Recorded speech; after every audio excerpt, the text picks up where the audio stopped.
Hello, I'm back. I'm sorry I'm a little late. I made a peanut butter and jelly sandwich, and I took a bite out of it, and it was disgusting.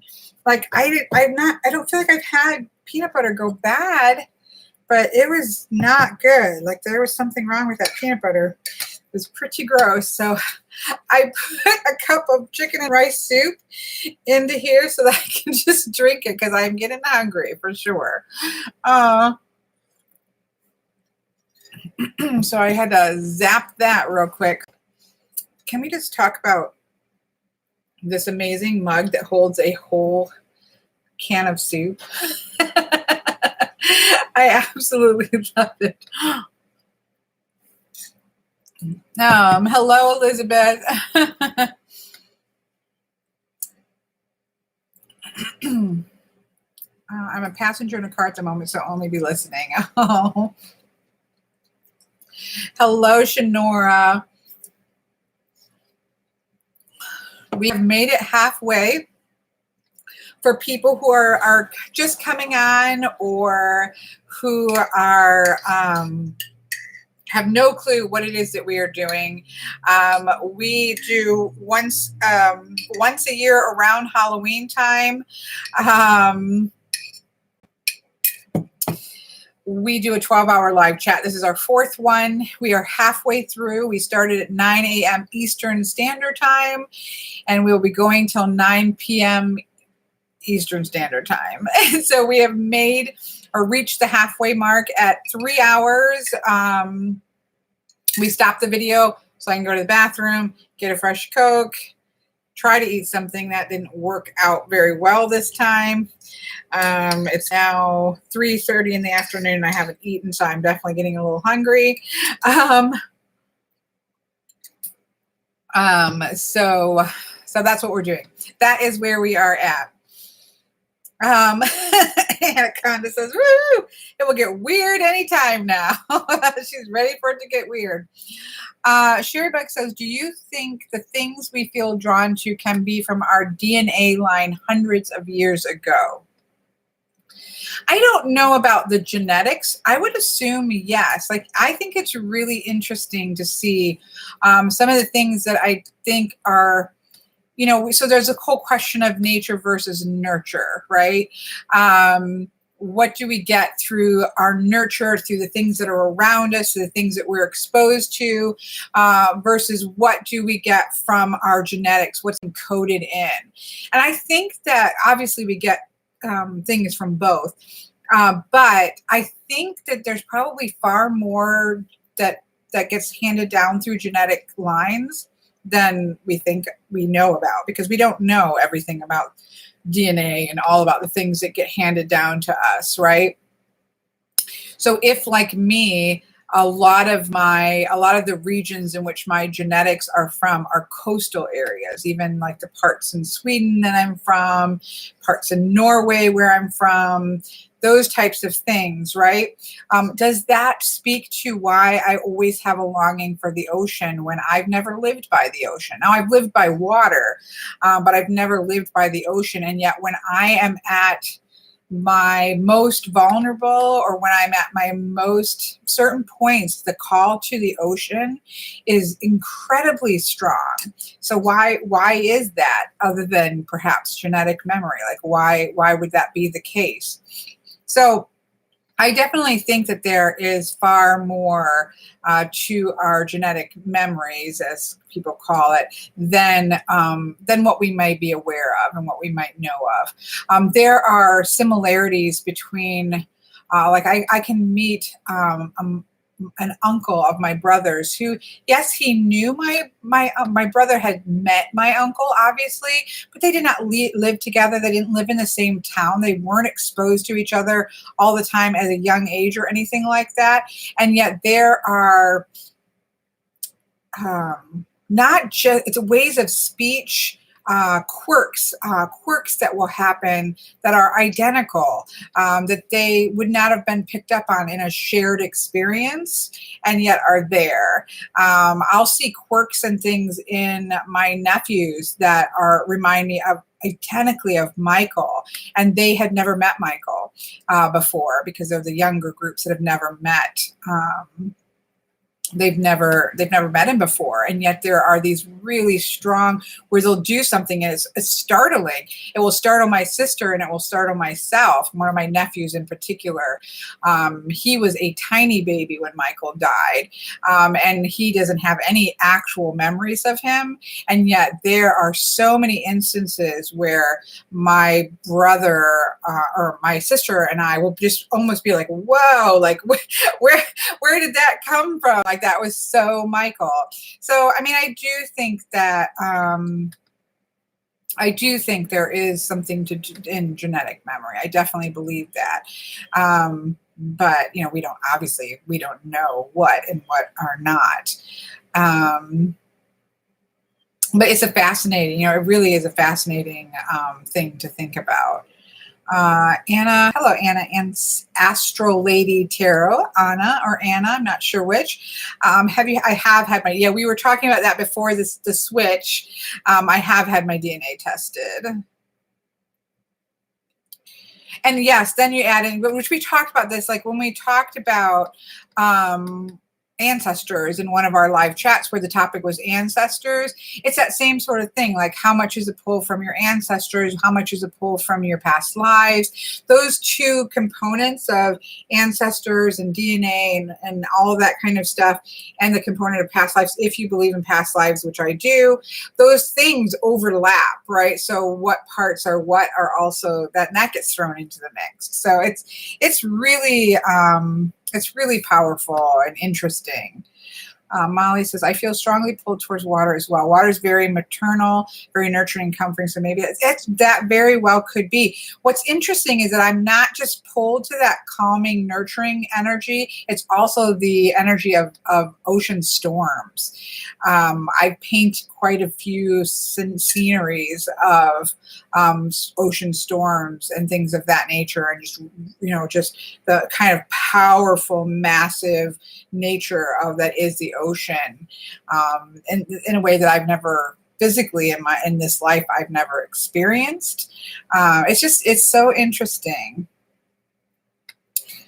We are similar in genetic make. I'm Finnish here as well as a Swedish, and I'm also drawn to the sea, the stormy. I know. I do believe in genetic memory and ancestral memory, because I don't believe, some people believe the only connection that we have is through our genetics, right, to our ancestors. So if you're somebody who does just believe that, it's just genetic memory that takes place and connects us to our ancestors, I actually believe that we are always connected to our ancestors, that we can still tap into messages and memories and things from our ancestors on a more ethereal plane than just physical genetics. So there's also that component, which to me makes it even stronger than just genetics.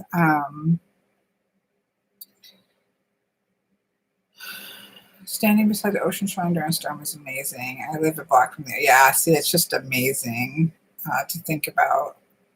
Like that card, in fact, I thought that when we did the reading with the Ravenswand Oracle, and the longing card, that for me, that type of longing that card brings up has a lot to do with the ocean for me, and or dragons. I definitely have that feelings with. That feeling with dragons and oceans.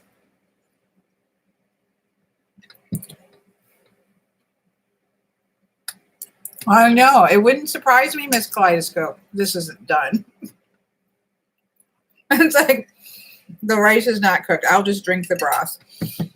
Katie, where are you with my bad cheeseburger?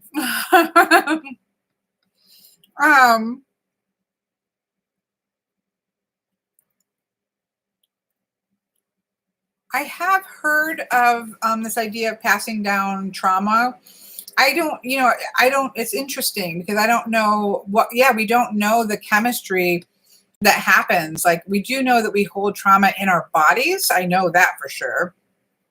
And so if you are pregnant and things that are traumatic are happening, who are we to say or know what, what gets passed down that way either? Obviously, we don't know. There's a lot of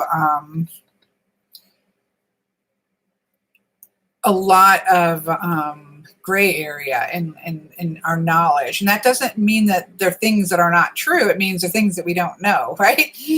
And I think it's okay to be able to say we just don't know, right? There are things that we just don't know, and that's okay. I wish my father had tested Junior. Must discuss with my mother. Do you have any other siblings, Al? Because it'd be interesting if you had other siblings that from the same father, that maybe you could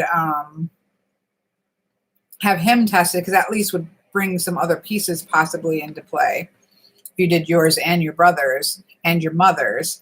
Because we found, like, my daughter she doesn't know her dad's genetics, or she knows her dad, but he's not been tested, and his family doesn't really know anything about their history at all.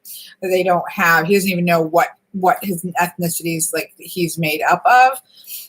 And so it was interesting to see her DNA test come back, because I know what she would have gotten from me, right? And we don't know what anything extra would have to therefore be by what she would get from her dad as well. And she actually got more Irish than mine was, which means she had to have picked up a chunk of Irish from her dad as well. And they weren't aware of any of that, because they don't know their family. He doesn't know their family line.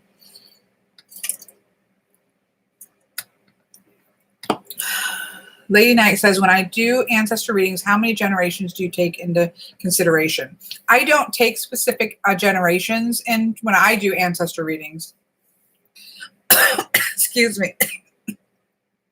I took a breath and was like, something went down the wrong pipe. I won't say I never take, so I'm going to qualify that. My ancestor reading that I generally do for myself and others does not take generations into consideration. It is an open call, so to speak, for ancestor energy or message to come forward. Now, I have done some work with the concept. If you look at the deck, I think the book is out here. If you look at there's just recently been a remaking of Caitlin Matthews' Ancestral Oracle of the Celts. She had an interesting section in there in the end of sort of building your kind of generationally pulling cards for those specific generations. And she also talks about jumping back into further back generations. Like if you're trying to get beyond a trauma that might be in the genetic history, to get past that to where you can really connect with it. She had some interesting things in this particular section. I wish she'd write a whole book on it, because I really like this guidebook, even though there's just a little bit there. But since I was reading that, I have done some pulling for generational. And at that time, I think I just went back. It was me, 1. I think I went 3. But generally, when I'm doing ancestry readings, I'm not defining the generations gap or anything. I'm just anything that wants to come forward, whether it's genetic, whether it's the ancestors of the land, whatever that is, wants to come forward and support with the message. So I don't.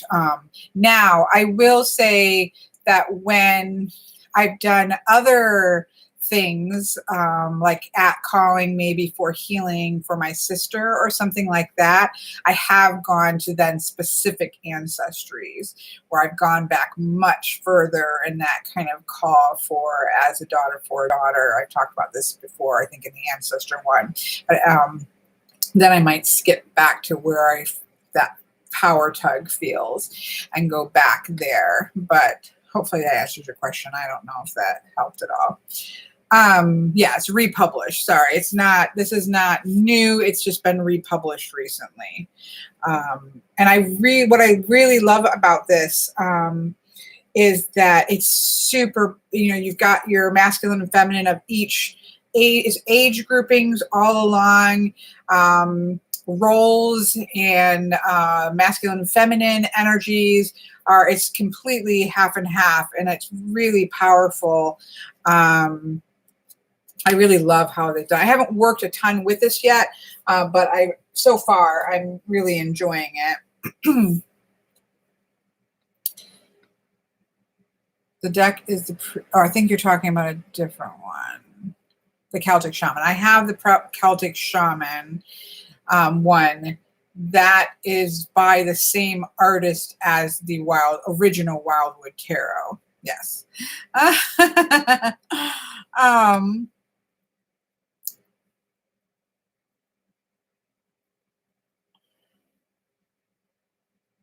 No, it is not the Wildwood, the Greenwood. The Celtic Shaman deck is by the same artist as the original artist from the Greenwood Tarot, which was remade into the Wildwood Tarot. Am I saying that? Yes. So, sorry. Let's get that. Oh, I definitely agree, Miss Kaleidoscope. I don't really, I mean, you can see the Celtic influence for sure. I mean, it is based around the Celtic people. There's no question visually.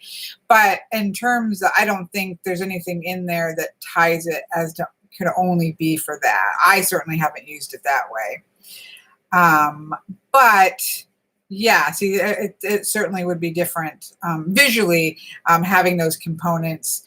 If, as tribal women saying, it's the most part of her DNA is African and Native American, it's obviously not going to be visually a match there. It would be nice to have an ancestral type deck that's devoid of peoples, of actual people in it, but more of those archetypal energies. And I kind of wonder, when I was going through the archetype tarot or archetype oracle, even though this is not an ancestor deck, I really think that this is something I'll be playing around with, working, because you're talking about archetypes. You're talking about archetypes, things, that energies that we all have within ourselves and are passed down and coming as well. And I'm really for me personally, I'm thinking something like this will be really good to work with ancestral and past life energy as well, because there isn't anything tied to gender here or race or anything like that. But you have those larger archetypes that you could tap into. I think that's kind of where I'm kind of playing around with. Again, I will definitely do an update as I kind of sink into this a little bit more, because I think that stepping away from, because all of our, whether we're talking about past lives, or most of us, whether we're talking about past lives or we're talking about our genetic ancestry, there's a lot of cultural things that are at play here. And so having something that is really kind of outside of those cultures that lets you tap more into the archetypes of those ancestors, I think could be maybe more helpful. We'll see. That's kind of where my thinking is at the moment. Yeah, I love the cardstock on it. Yes, I would definitely like a square deck, more square decks. I talked about the Augenblick, which is square. I don't really prefer round decks. So one of the reasons I wasn't going to get this is because I'm not a big fan of round decks. Again, don't shoot me, Miss Veronica. She wouldn't anyways. But I like square decks better than round decks. But this is so great. It doesn't, I'm definitely gotten past it because I do love the deck so much. I also don't like collage, but it's collage likes me.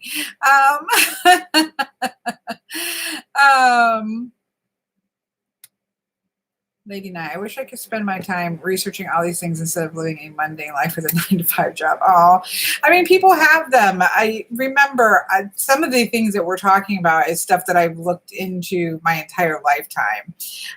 So, we all have there's a different place and different time for things. So that's one of the great things about chit chats or reading books by, I wish I had the time to know all the things like Caitlin Matthews is amazing. So I can read her books at least, and she's coalesced it all into one place, which is helpful.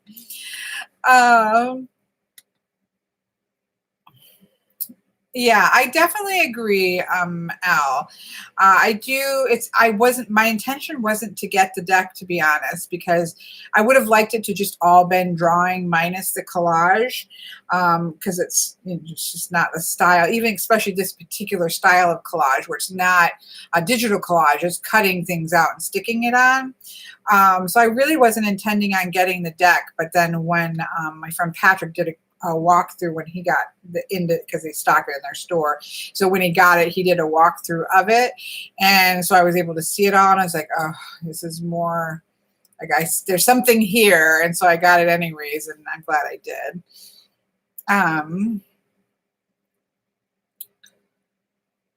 Blah, blah, blah. Okay, square decks. Okay. It's my first round and archetype, so yeah, I'm not disappointed, and I really like the book. Is really great, and I will say I wouldn't have said that about the other guidebooks. Like I never really was that impressed with the Wild Unknown guidebook. I mean, some people loved it, but to me, it was kind of just basic. I just didn't feel like that it was like it didn't blow me away. Whereas I feel like this guidebook is really fantastic.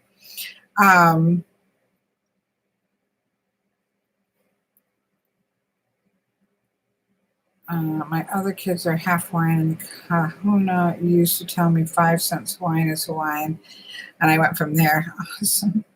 That kind of collage cutting feels so personal. And I think it really was. But I think that's the thing, Molly. If you read, if you watch my walkthrough, I think I read part of the introduction. I would have liked to have read the whole introduction, because I do think this actually was a very personal experience deck. She makes that very clear. This was her kind of going down and tapping into the realm of archetypes and kind of her journey through. But in that way, I think it's like at the same time, it feels like an extremely personal journey that is extremely connects to us all, to all of us. It really is both. That's because that's what archetypes are. Archetypes are very personal experience, but at the same time, they're experiences of all of us as human beings, right? That's the power of archetypes, is that it can be so personal and so not. She went through a divorce. She also lost a pregnancy. There were a couple different things that were at play. So I think that she tapped into what is the whole point about archetypes, that it is both things at once. So it doesn't feel to me like I'm just eavesdropping on somebody else's personal experience. And yet you can feel the power behind that. Same thing like with the Marielle. If you read some of the things by Marie White, her experiences in painting the Marielle, because it took so many years, are very personally related to diving into a particular card during a particular experience in her life. But at the same time, that very personal experience that created that particular card translates into a broader sense, which is really powerful. So that's the power of archetypes when done well, I think. There's not too many, Lady Knight of Avalon. There's not too many. There is a Viking tarot that I believe is out of print. That's the only one that really appeals to me. I know there's a book for that as well, but I believe the deck is out of print. A lot of the Norse, Germanic type style decks, I haven't found one that has been particularly appealing. Now I am working with the but I haven't worked with it enough yet. This Norse divination one here that has recently come out, but I haven't worked with that enough to say. I'm making a mess over there to say yet. Well, yes, definitely, very good point. Lenormand and Kipper, you're diving into a Germanic system. For sure. And obviously, the other thing is runes. So tapping into runes is very much tapping into a system that comes out, because a lot of people, I think, misconstrue runes as being just Norse. But the Elder Futhark is a alphabet for a Proto-Germanic language, right? So it took place before the languages split off to Old Norse, Old English, High German. It is a proto. It's a before that split off there. So runes and various types of runes, like the Anglo-Saxon runes, the Northumbrian runes, the younger Futhark then went towards Iceland. But the use of runes was not just Norse. It was something that was spread all across what I would say is Germanic, maybe the Proto-Germanic tribes. I don't know how you would say that, but it would be from the Norse, the Germanic, the Swedish, Norwegian, England, all of those areas that comes out of the languages that came from that Proto-Germanic. And so the use of runes is definitely something that taps you back into that as a system. So that might be something that you looked into as well. What rune cards? I actually did. This is funny because I'm teaching a rune class right now. We're halfway through it. This is my second rune class I've taught. I don't actually generally recommend rune cards because runes are meant to cast. I have one rune deck. Well, I actually have another one, but I just keep it because it's by the same man who did the Heindel Tarot. Okay, I don't want to drop this into my cup here. My friend Patrick bought me this for my birthday, and this is the Cosmic Whisper deck. So I do pull, I love this deck. It's really more like pieces of wood. It's like tons of layers. I did a walkthrough of this that I deleted. This walkthrough and the walkthrough of the Sacred Destiny was on the same stick, and I deleted the footage, so I have to redo it, and it's very frustrating. So I love this. There is one that's on Etsy that I really love the look of that has crystals, and I think it has a crystal and a plant maybe for each rune. That one tempts me, but for me, runes are about casting. So I don't, yeah, same thing with, I learned to read OMs on, I learned to read OMs before I had an OM card set, but I spent a lot of years using an OM card set because that's just what I had at the time. But they're casting systems, and you kind of, I think you hinder. I think they're great to have, and there are people who learned on them, and there's nothing wrong with it. But boy, does it like explode open when you actually cast them. But this is, I love this, and it's great for if I'm just pulling 3 cards, and this is the back. But I did not buy these. This was a birthday present, so I can't tell you how much they were. But I know these are not cheap. They're hand done with like tons of layers of paper, so they feel like wood chips. But there's other rune decks that are out there. If I can find the one on Etsy that I like, oh, that's beautiful. And for setting out, because runes are also not just about casting, it's also about kind of pulling in the energy of the runes. Same thing with OMs. And so cards are really nice to be able to set out on your working space if you're kind of pulling in that particular energy. As well. But yeah, so I'm sorry, I've totally, I think I went off I went on a side trail there, but whoever asked the question about Germanic things, I think working with something like runes would be another way of tapping into that without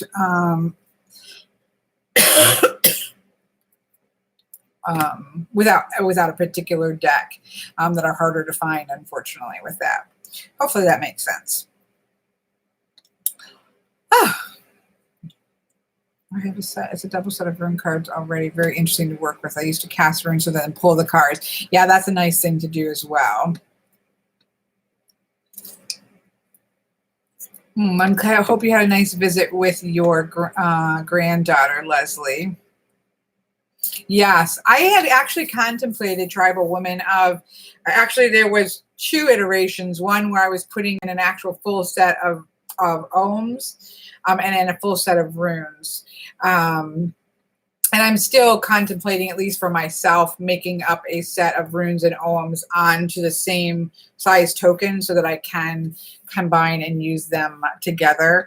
So one of the iterations of the journey tokens actually had runes and ohms and or ohms incorporated in it. But then I was like, well, I have runes and ohms. I don't need to incorporate them into the system. But I definitely think they work well together. Let's see, I'm just scrolling back here. That's some chunk of wood there.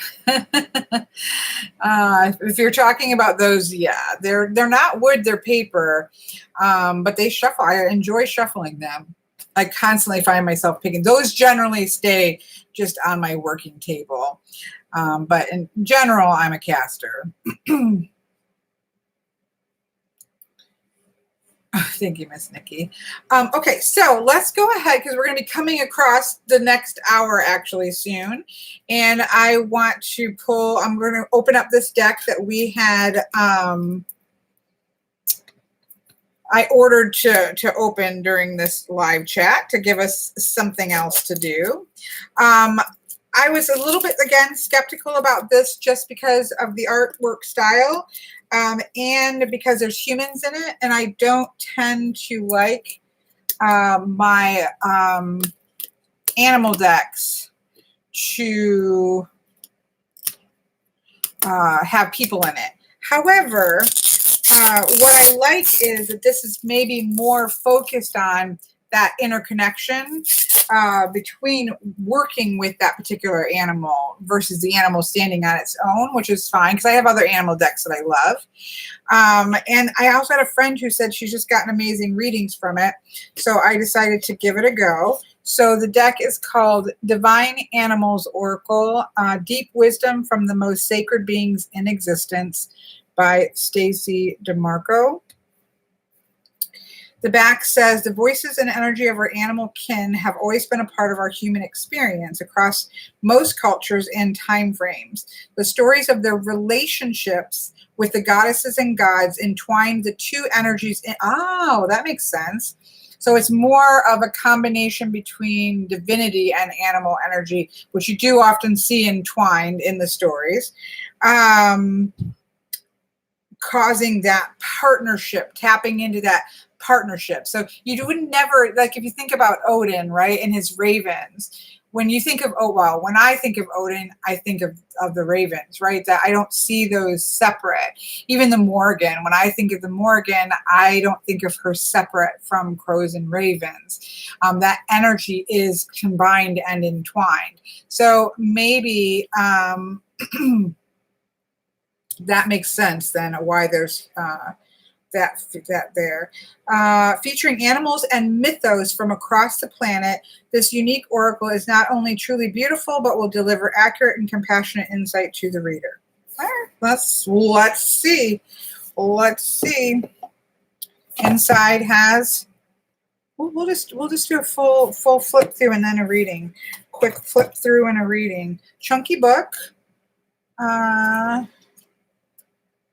Chunky book. It looks like it has, oh, I love peregrine falcons. Falco peregrinus. So it has the name as well as the Latin name.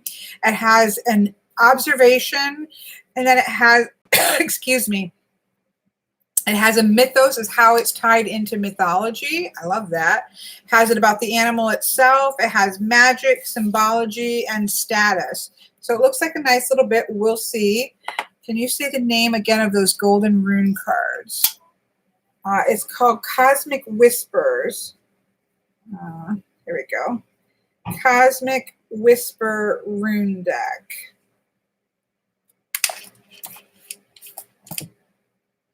Yeah, no, and it's true. And the same thing is of Celtic things. Celtic, tarot students saying you're not seeing as much of the Germanic themed is because there's not a lot of original information, although we have a lot more in some ways in the Eddas, certainly in the Poetic Edda, we have a lot more source material there than we might have that we might have in the Celtic realms outside of any Christian lens being put through it. It's just one of those difficulties with either one of those.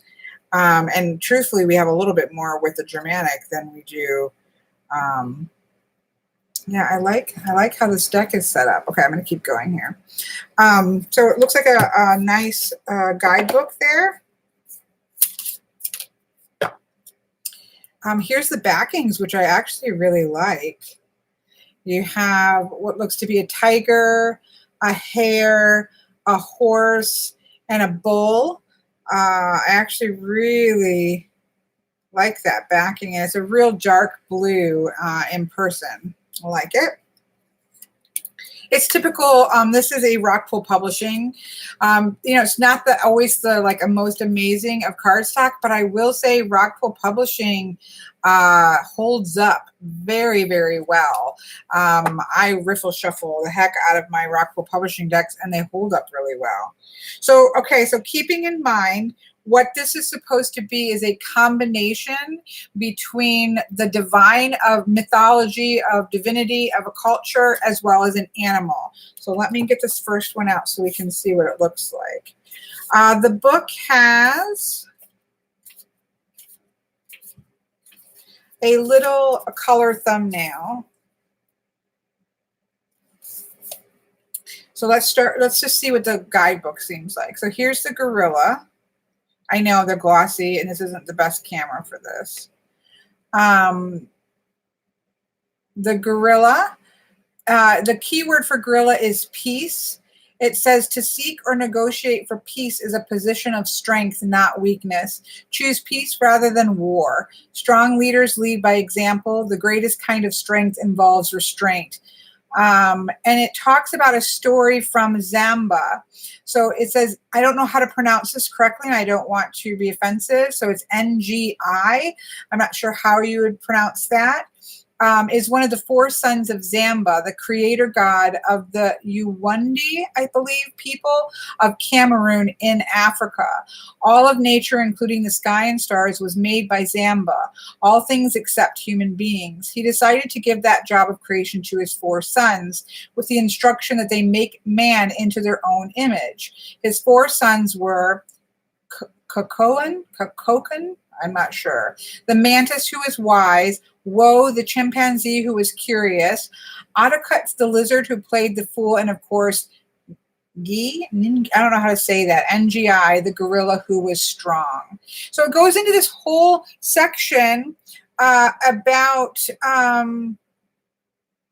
the mythos behind the divinity that they are connecting with the animal. And then it goes into the animal. Wild gorillas, of which there are 4 species, are only found in Africa.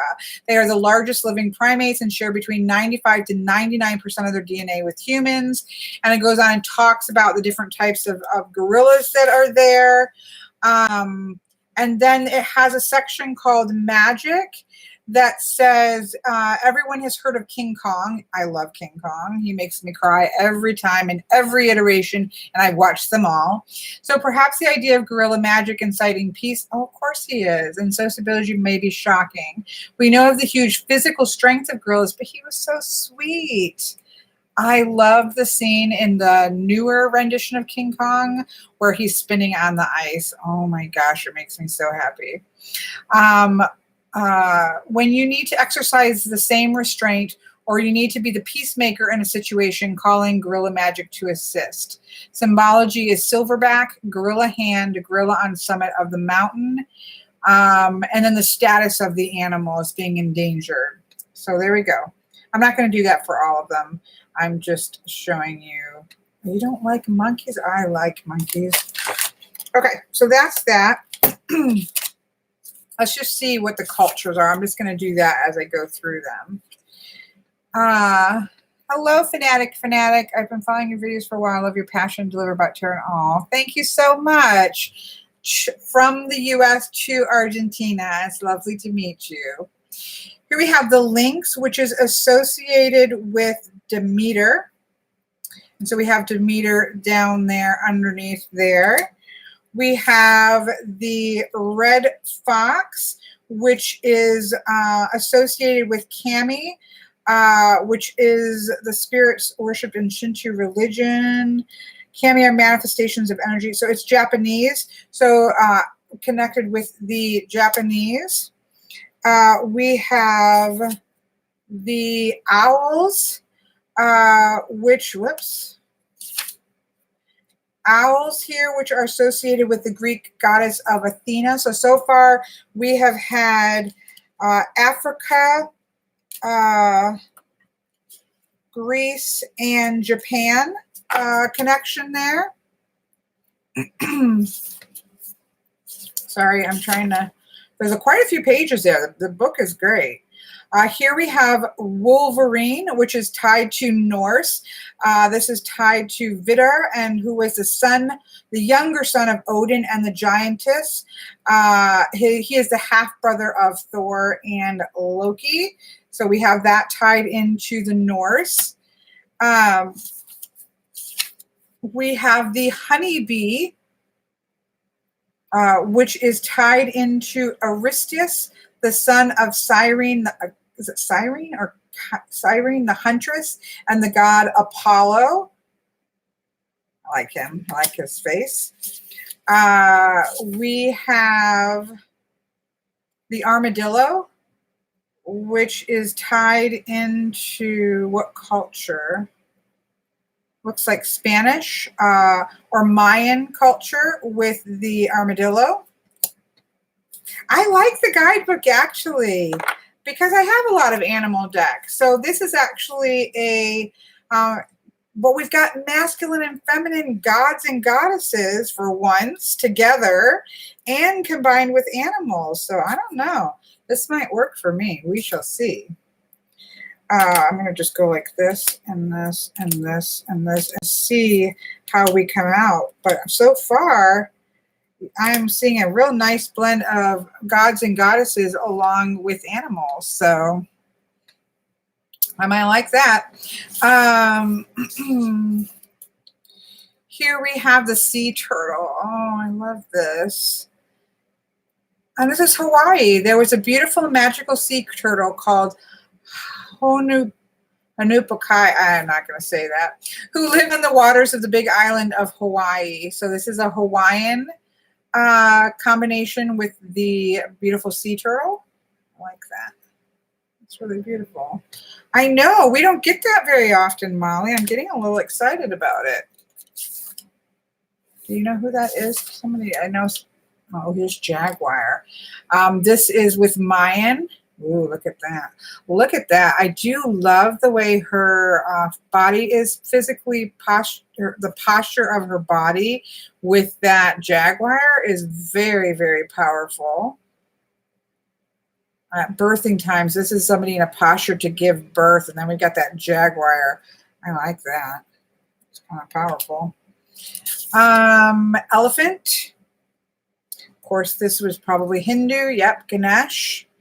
Just masculine. Of course, we have some feminine eyes behind it too, so it looks like both, which is pretty cool. Here we have beautiful deer, and this is associated with Actaeon, the son of Aristus and the student of Chiron. He entered a grove, ran upon, his vision cleared. There's a woman, and it's Artemis. So we have this connected with Artemis. I love the stag here, and I love Artemis itself. So that's there. And we have the fruit bat or flying. Oh, I like that. This is Samoa. So these are the Samoan Islands. Princess Lutogi. Was a royalty from the Samoan Islands. So we have a fruit bat with the Samoan energy. Female. Ooh, look at this one. If you don't like spiders, look away. Look away, folks, if you don't like spiders. Oh, this is the daughter of the great goddess Diana Aradia. Look at her. She's very interesting. Very powerful.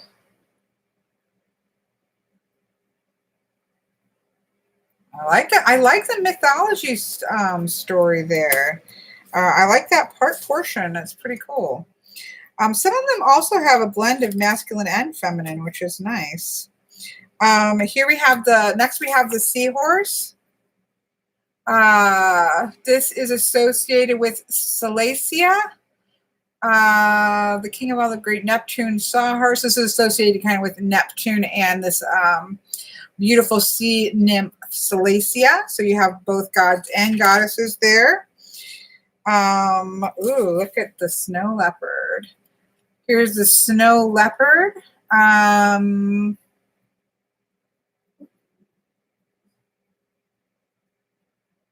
think this would be in Tibet.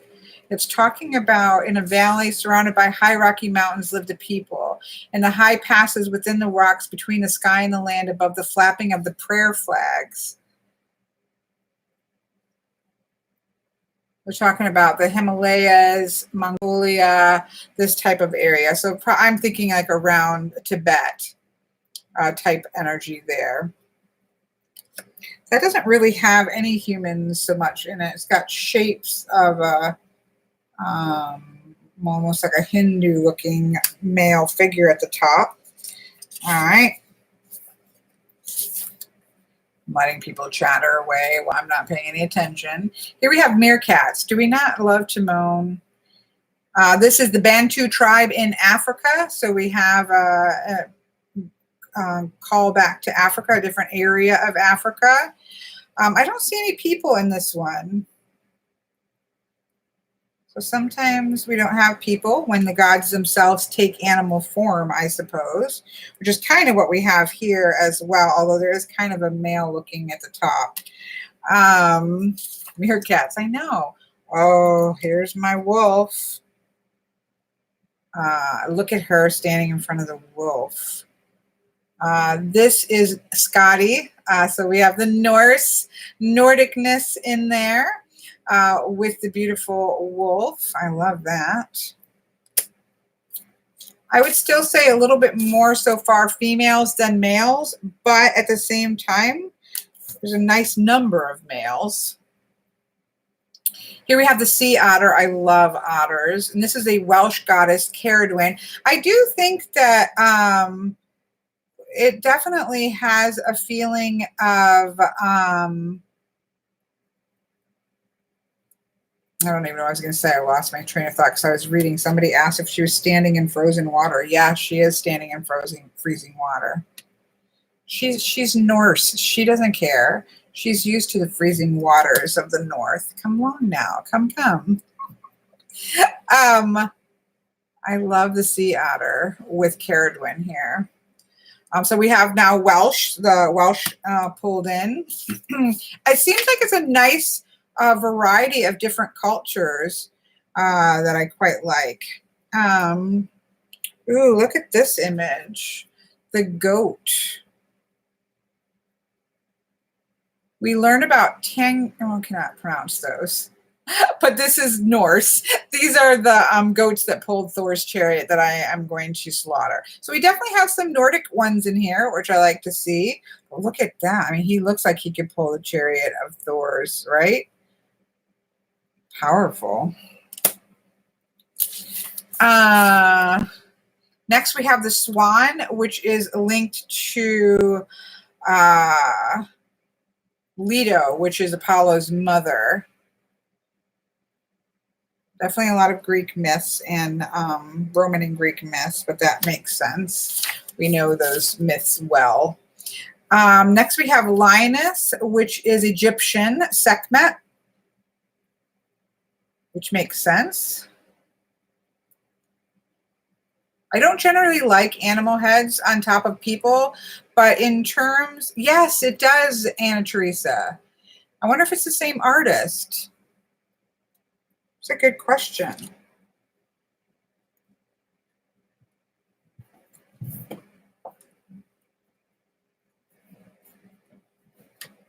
My decks are going to fall.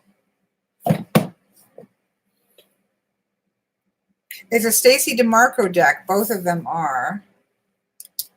I don't know if it tells you the artists because it's probably a compilation.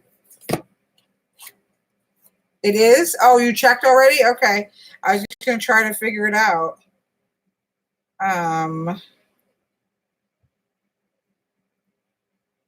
Jessica Lee for this one.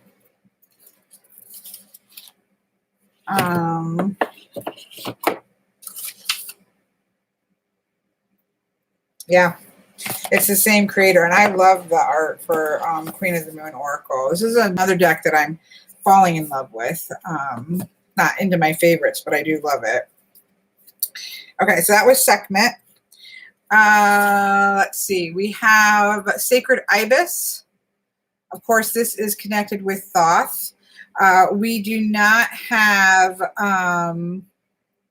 any figures, but we know obviously Thoth is masculine energy, so we have that. I really like what's given. They're giving you a bit about the mythology.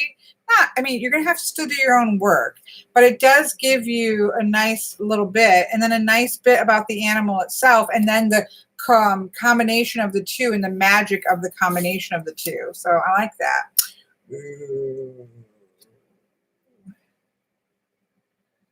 I like that. Of course, this is associated with Odin. Of course, it could have been the Morgan as well, but still. Raven.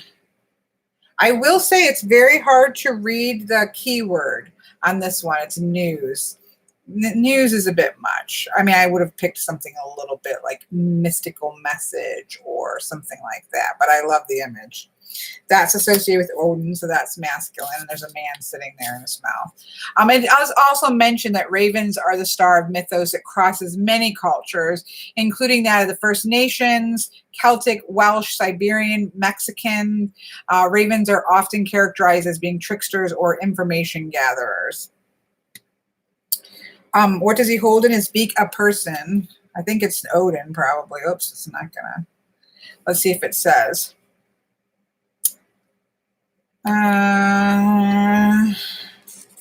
It's talking about Odin. Otherwise, I come back to Odin at the end of the day. Da, da, da, da. Ravens are mimics. Da, da, da, da, da, da. It seems to be supposed to be Odin in his warrior form, I suppose. There is a man sitting in his mouth. Pretty common. I meant common that would it be Odin? Nikki. Next we have a horse.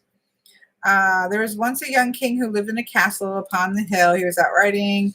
Da da da da. The young king realized that Rhiannon, because so the horse is Rhiannon. So I like that. This is associated with freedom. So that would obviously be feminine. We have the beautiful peregrine falcon. I really like this card. Look at that. That was the Egyptian. Horus, who is obviously, so Horus is masculine, but they have Isis obviously here. I don't think we see Osiris, but I'm assuming that would be Isis. But the card itself is surrounding Horus, which is masculine. I don't know why everybody's talking about it. I'm sorry. I was going to say I shouldn't be doing this, but we have until 9 o'clock, so I might as well be doing this. We have a lot of time to cover, so a walkthrough is going to work. I will say that it's difficult to read that little tiny keyword there. So if you don't like keywords, it's kind of nice because it's not obnoxious. But if you do, I mean, I can still read it. This is Ancestors with the polar bear. And of course, we have this with the First Nations in this would be more Alaskan. This is with the Inuit people, I believe. So we have that come into play. And we have a man there. I'm really liking it's almost perfectly balanced. It's a very balanced so far with masculine and feminine, gods and goddesses. And I don't think we have a deck like we've talked about this. We've talked about how we have no decks that have gods and goddesses in it and that is in any way degree balanced. We have lots of goddess decks. We have one or two god decks. One I know for sure would be the Gods and Titans, right? We have very few, but to actually have a deck that has fairly equal, I wouldn't say equal yet, but I'm not through it, fairly equal masculine and feminine gods and goddesses and animals combined. Hey, I've been waiting for something like this, so I can take it even if it's not perfection. Here we have the beaver. This is true. This is true. This is true, Nikki. It's promising. I'm getting a little excited. Here we have the beaver. This is Ojibwe. So my family is from Ojibwe. The First Nations blood that we have in my family is Ojibwe, which is part of the Anishinaabe First Nation people. So here we have the beaver. The only thing I will say is that it talks about so this is our first little bit WTF, Nikki. The mythos is about the Ojibwe First Nations people, but if you look at the picture, there's a castle.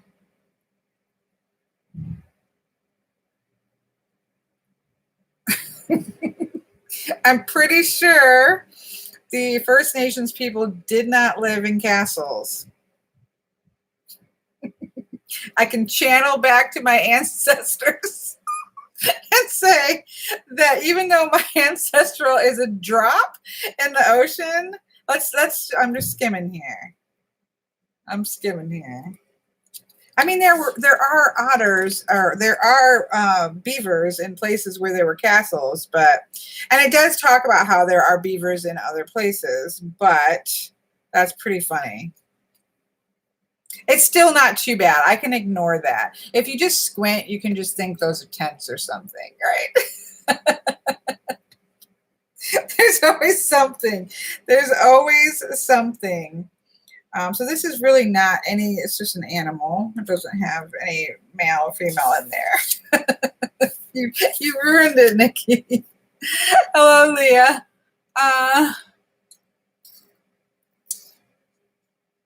Oh, thank you, Leah Marie. That is so sweet of you. It's way grown out. It was much shorter. Okay, we have this is pretty. We have the butterfly. This talks about how all different cultures, Celtic, Native American, and Mayan, also have stories of the divine and butterflies, but probably the most well-known mythos is the Greek story of the archetypal lovers, Psyche and Eros. And can I just continually put a plug out for the book? These are hard to read, these keywords. It's the soul. Once you know what it is, you can kind of read it, but it's very unobtrusive, aka very hard to read. If you are at all interested in the myth of Psyche and Cupid, please read the book called Till We Have Faces by, I'm totally blanking, C.S. Lewis. C.S. Lewis wrote a book called Till We Have Faces about the myth of Psyche, and I just love that book. Just saying. Just saying. You get a pretty long, like, if you look at this, it starts here and goes all over here and all over here and here. So you get a pretty long a chunk about the myth behind it, which I quite like. Like, that's nice.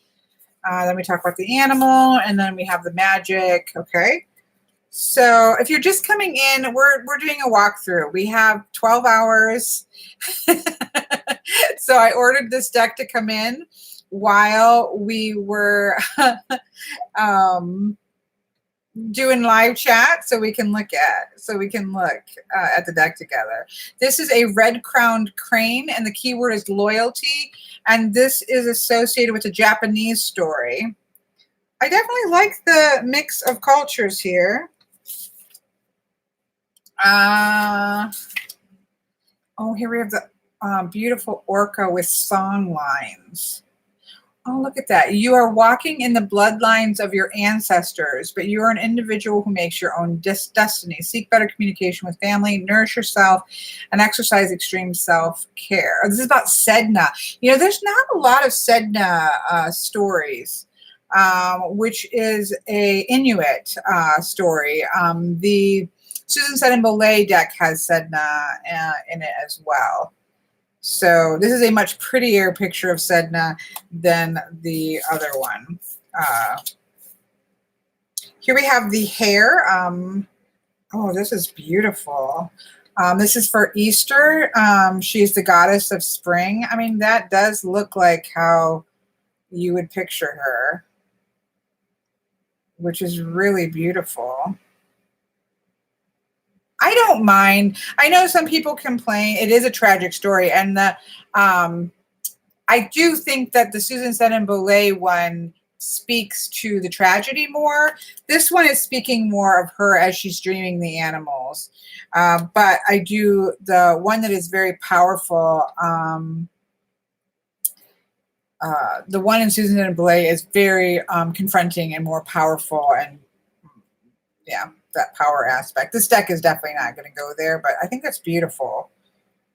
I was going to say, some people don't really like their gods and goddesses. They're like, why are they all so beautiful? It's like, well, I do think we see our gods and goddesses that way. Like, I don't think that's necessarily terrible.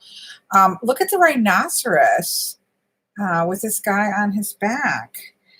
This is a Hindu Vedic god of fire, Akani or Akani. I do not know the correct way to pronounce it. That's another masculine. I'm so excited to have at least something with mix. Ooh, I like her. I'm a big person. I really respond to body postures in decks. So like, I love Tarot of the Hidden Realms because of the way that the bodies are positioned. And I really like this chameleon. Look at her. Oops. Look at how her body posture is. I really love that. This is the Bantu people of South Africa. It does seem at least like, I think we had another one with Bantu, but maybe there are different, we're going into different areas in Africa, which is interesting too. It's not just in one tribe. So that's kind of nice. Chameleon. We're getting close to the end, folks.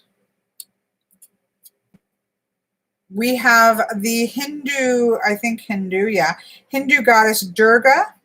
She is the embodiment of the powerful energy of Shakti. So you can see her kind of in the background and also riding on the back of the tiger. So we have that there. Ooh, this is pretty. Maybe a little bit. This is Lakota. I do feel like it's a little bit Indian princess, but you know, that, who knows, if they're dressed up in their finery like that, that could also be the case. And again, I don't mind beautiful gods and goddesses. The chief of the Lakota tribe was trying to lead his people through a time of great famine. And again, what I like is that definitely with the mat, I agree. What I do like is, though, so we do have several Native American, and it's not the same tribe. So because we have to remember, folks, that you can't just say Native American or even just indigenous people.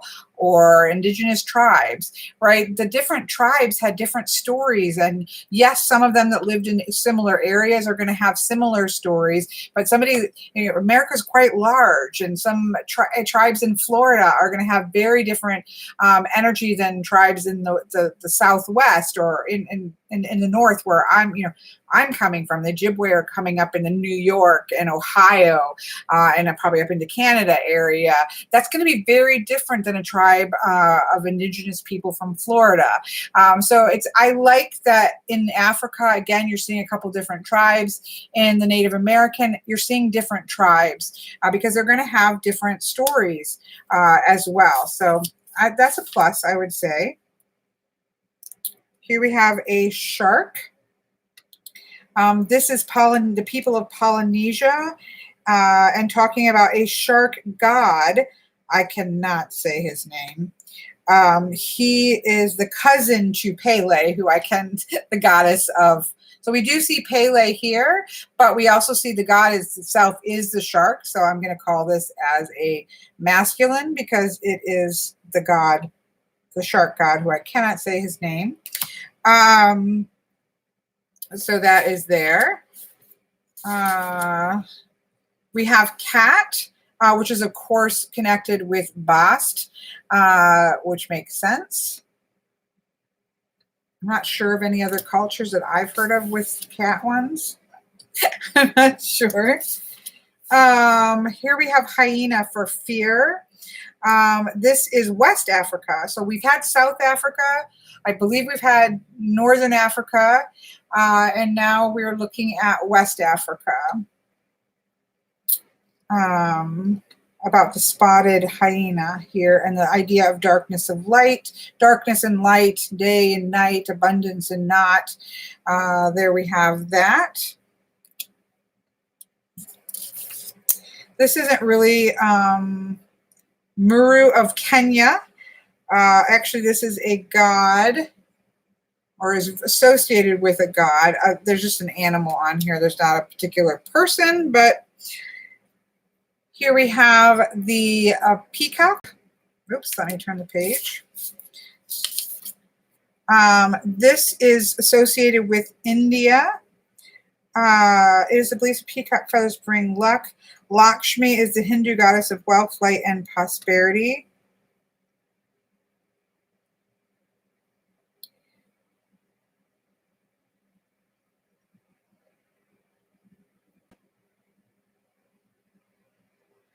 I like that this is an elder. You don't generally see, an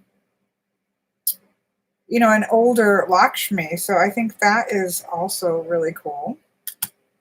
I know. I like all of the animals. I'm not a huge fan of hyenas, and I can blame the Lion King for that. But here we have the bull. There's little agreement upon the true origins of the cult of Mithras. So it's talking about Mithras, which would be Roman, and definitely very masculine for bull. The key word is sacrifice there. We have, oh, that's really cool. I like that picture.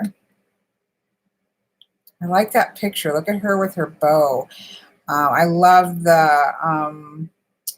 the dark silhouette nature of that. And look at, I just saw that.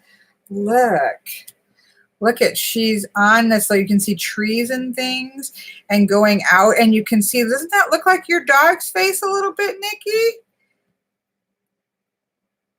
And then she's also standing there, and then we have the dog standing next to her. Oh, I like that card. Great Greek goddess Hecate was a goddess of the underworld. Hecate was referred to as Skylacatin, the lady of the dogs. I didn't know that. I'd never heard of Hecate as, Hecate is not a mythos that I've done a lot of study into, but I've not heard of Hecate as Lady of the Dogs. It was said that you could hear the howls of the dogs of the goddess before she appeared to you, and all dogs that passed away went to her to be cared for. Oh, I did not know that. That is a really cool card. I like that. I know I didn't see it at first either, Leslie. Here we have the dolphin with Yamaya. I think that's how you say it, but I could be wrong, and I apologize if I am wrong. She's talking about the spirit of the rivers and watery places in Africa. That's a beautiful card. She is pregnant. Sometimes you have her as more towards the Hispanic side of things, and sometimes more as the African. She's definitely African, and she's pregnant here. It's really beautiful. I know. I can't. I feel so bad because people definitely, understandably, feel really tied to their how it should be pronounced correctly, but I don't know them all. That one I feel like I should know, and I feel like I'm correct, but I could be wrong. Here we have snake. This is Australia. So we got Australia in here. We're almost done, but at least they pulled one from Australia here. Australia Aboriginal culture is the longest continually existing culture on the planet. And so in turn, the rainbow serpent mythos is one of the oldest creation stories in existence. Well, that's pretty cool. I like that. So we have that here. That looks like the snake is a female snake. I know, Sherry Bug. I'm quite happy with it. It's not going to be perfect, but it's far better than what we've seen. I love snakes. Here we have a jackal. Of course, this is Anubis. A very ripped Anubis, might I add. Look at those abs. So there we go. So I will say it's not a half and half. Of course, there are men in this deck as well as the Ganeshas there. So I would say it isn't perfectly in half.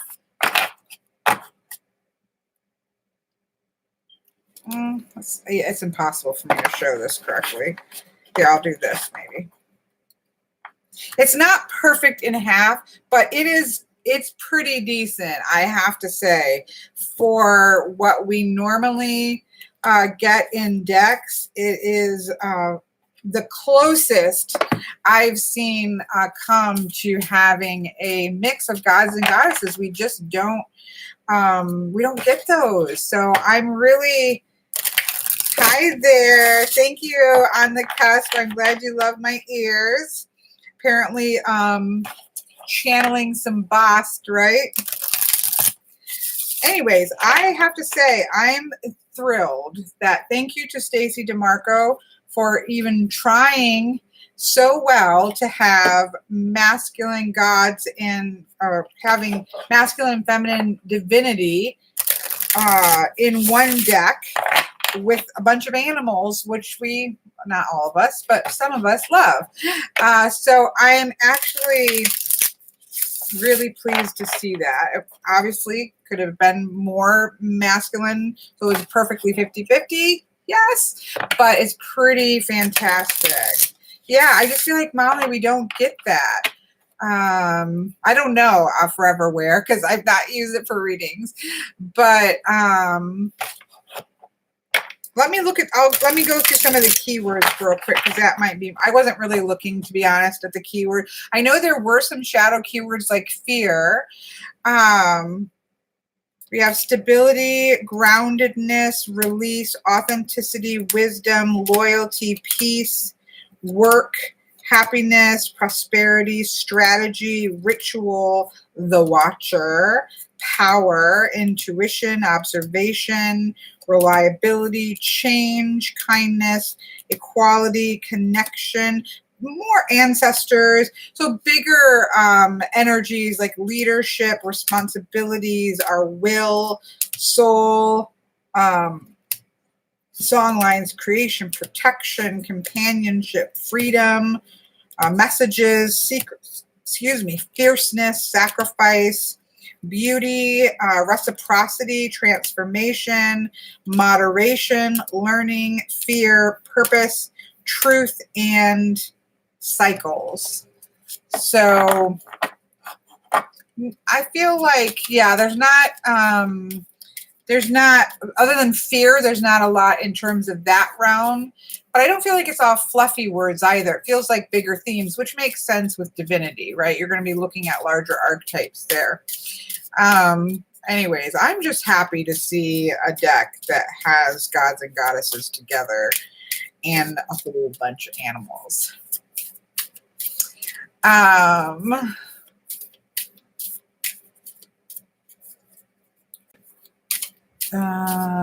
How's the marathon going? It's going. It's 4:30. We're getting there. We're more than halfway. 3, 4. Yeah, we're more than halfway for sure. You could definitely use reversals. I don't tend to use reversals. Well, I don't with Oracle, or it doesn't give you, let me look. It gives you the symbology. It gives you the status of the animal. It gives you the magic.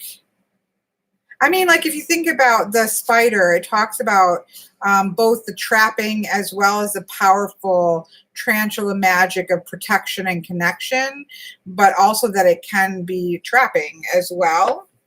So I think with animal energy, you can easily look at both. Kelly, you've said that you do remove cards from a deck if you don't like it. Yes. In Oracle, yes. In Tarot, no. So yeah, definitely so. Molly says, and I also love how the deck connects supernal energies, deities to the earthly realms by identifying the flora and fauna. Yes. It's definitely pulling, I think the connection of animals and the flora and fauna and the divinity definitely, which is one of the things you could see, even when I thought it was just humans before I knew it had anything to do with divinity. I didn't know when I purchased it that it had to do with gods and goddesses. But that draws that together in the way that those things are interconnected, because I don't really believe that the mythos of culture stands separate from humans, right? It's all this one big story that intertwines across cultures and across time, connecting what it means to be human to that sort of divine energy, however you might see that. Hi, baby girl. Hi, baby girl. I'm starting to get long. I keep running around with her. She's probably going to end up laying on the table by the time we're done with it. Yeah, I don't have a problem. I have definitely, there are decks, Oracle decks that I have removed cards from. I try to leave them in and try them first, right?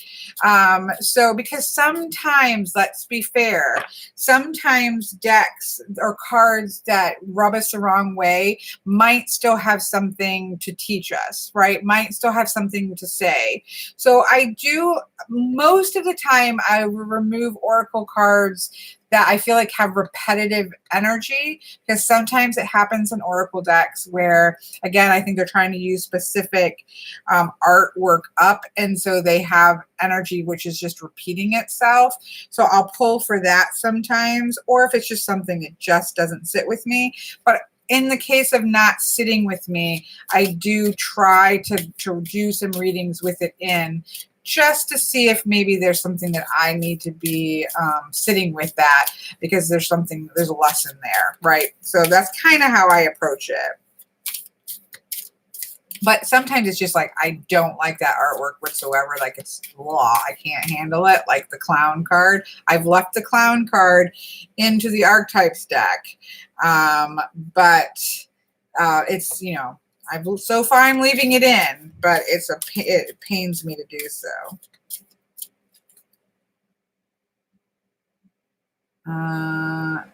It seems there isn't. I saw that, Nikki. I saw that in I think it must have been the like them putting out artwork to show it. That 2 of them, the 15 authenticity and then the 16, both had a wolf in it. It's not the case in the deck. Let me see if I can find them real quick. I think it was 16 and 17. Let me see the numbers, because I did see that on Amazon. I wondered about it, but I decided to give it a try. No, it's 15 maybe.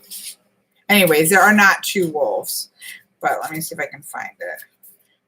Okay, thank you to, again, Stacy DeMarco for giving us a concordance here and letting us see the wolf is 17. Yeah, no, it goes 15 is snow leopard, then meerkat, then wolf, then sea otter, then goat, then swan. There was no doubling of the image. So I think that was pre the actual production of the deck artwork that messed up on that. Or maybe they did a run of them, and I don't know, but that's not the case. There's only one wolf on mine. So I did wonder about that. Good catch there, Miss Nikki. Oh, somebody said was pissed off about the 17 being not in the deck. Let me look at 17. 17 was definitely in my deck, and it was the wolf. Yeah, 17 was wolf, and I had it, and I have it. I have all of the numbers that are listed here.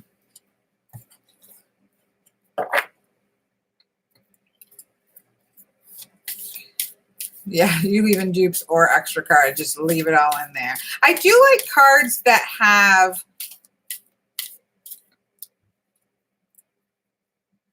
Well, and that was dog. Are you talking about the dog? Because there's only the dog. There's the dog and the wolf. There's definitely not two wolf vendors. So here's this one.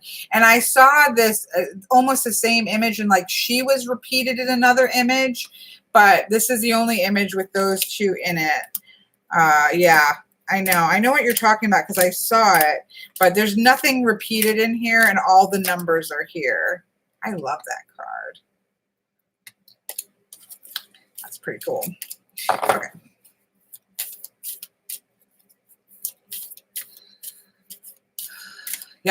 Yep, making it. Again, I don't know if there was earlier printings like that, but yeah, this one is all correct. I'm definitely going to have to get like a royal blue like that. I'll have to see if I have one to edge it, because then I can edge it when I go for the next break. I'll see if I have a marker that will work so I can edge it while we're chit-chatting. Okay, I'm going to do a reading here, and then I'm going to pull another mixtape. I think we need a new mixtape to throw onto our thing. So let me pull. Let's just see how this reads.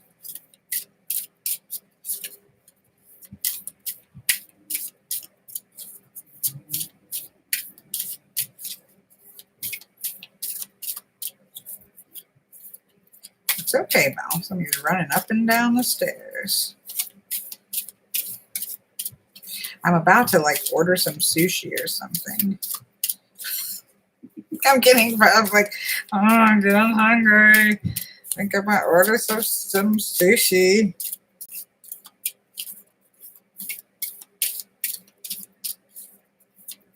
Or you order a big cheeseburger to mow down and be disgusting whilst you try to watch. No, I won't. Okay. I know, Christina. My daughter normally brings me a cheeseburger, but she got up early for my nephew's hockey game. And when I messaged her, I'm like, are you going to bring me a cheese? She had just taken a shower and piled under 8 blankets to go sit down and be a vegetable.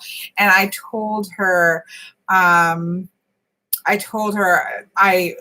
my mom's law says don't move. She doesn't get a lot of time to just relax. And so I'm like, nope, don't move, stay where you are. So I relieved her because she's like, oh, just give me. I'm like, no, do not. If you come over, you're in trouble, because she needs just to have a vegetable day. We all need vegetable days now and then. Okay, let's see what we got. We got the gorilla, which I really like this card. I love gorillas, so I'm really excited to see that. And I really like it that we have the bull with it, which is, again, both of these are such powerful cards. you know, you have that masculinity, but it's masculinity in peace and steadfastness. And then you have the masculinity of the bull, but it's not in a used in a violent sense. It's used because that's another problem, right? That sometimes we'll have masculine cards, but they're only in a context that is negative. And so having the idea of sacrifice and that steadfastness of the bill, it looks so solid and so powerful. And same thing here, such a peaceful scene, but that you just see the muscles in the gorilla. And so we have that strength in peace and strength in sacrifice, which I think are really beautiful. I think that gorillas are peaceful when they're being left alone. I mean, obviously they're going to have their own inner fights and things like that, but again, remember, this is also to do with the story behind it. So I have to go back and read all the stories. And then we have it to the owl with wisdom. So I think that that's really beautiful because when we sit with peace, right? It's both peace and the willingness of sacrifice that brings about wisdom is how you could read this particular message, which I think is really beautiful. Yeah, this is the owl one. If you missed that one, it's really pretty.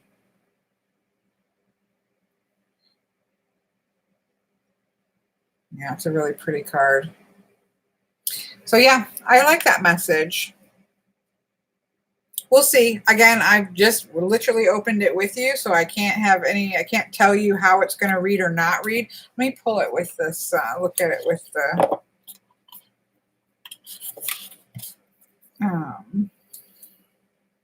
yeah, I mean, you could definitely, you know, this is the same thing with this deck where there is those little tiny, very tiny keywords there.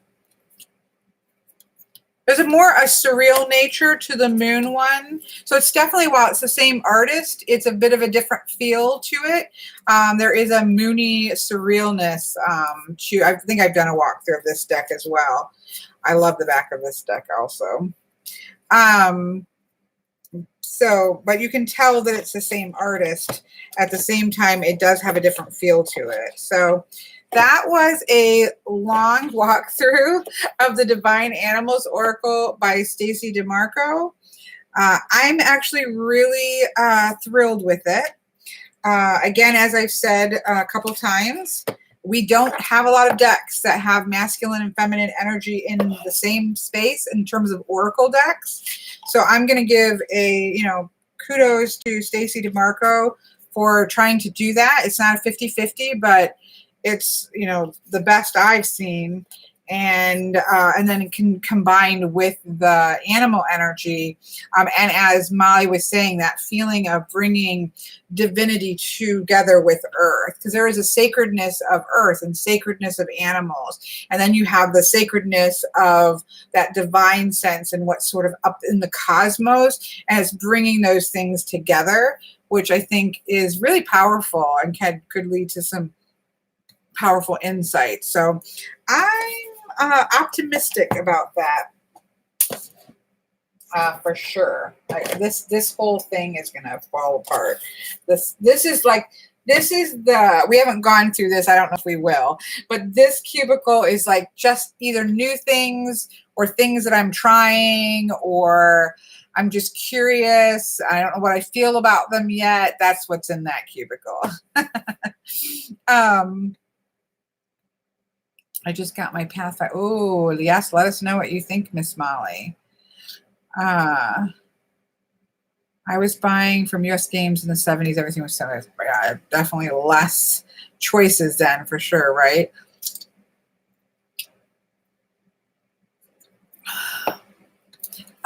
Forever Wear said, is that the Moonchild Oracle? No.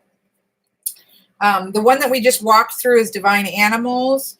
The one that we pulled out was because Anna Teresa realized it was the same artist, was the Queen of the Moon Oracle, which is actually a moon oracle I like. I got Moonology, but this is definitely my favorite. I don't often find that astrology, for me, I don't often find that astrology decks work for me as just oracle decks. I use astrology decks to lay out what's going on above. I don't just randomly pull from them. But I will say that this one, Elrond, you need to look at this one. I just did a whole walkthrough of it, but I'm kind of wondering if you might really like that. So that's why this one was out. But this is the one that we just walked through. And I'm definitely giving Stacey DeMarco props for gods and goddesses in one deck.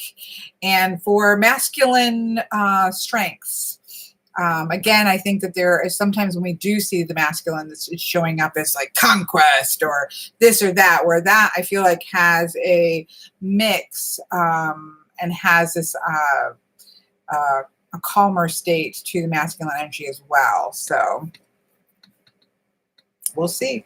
I'll touch back with you.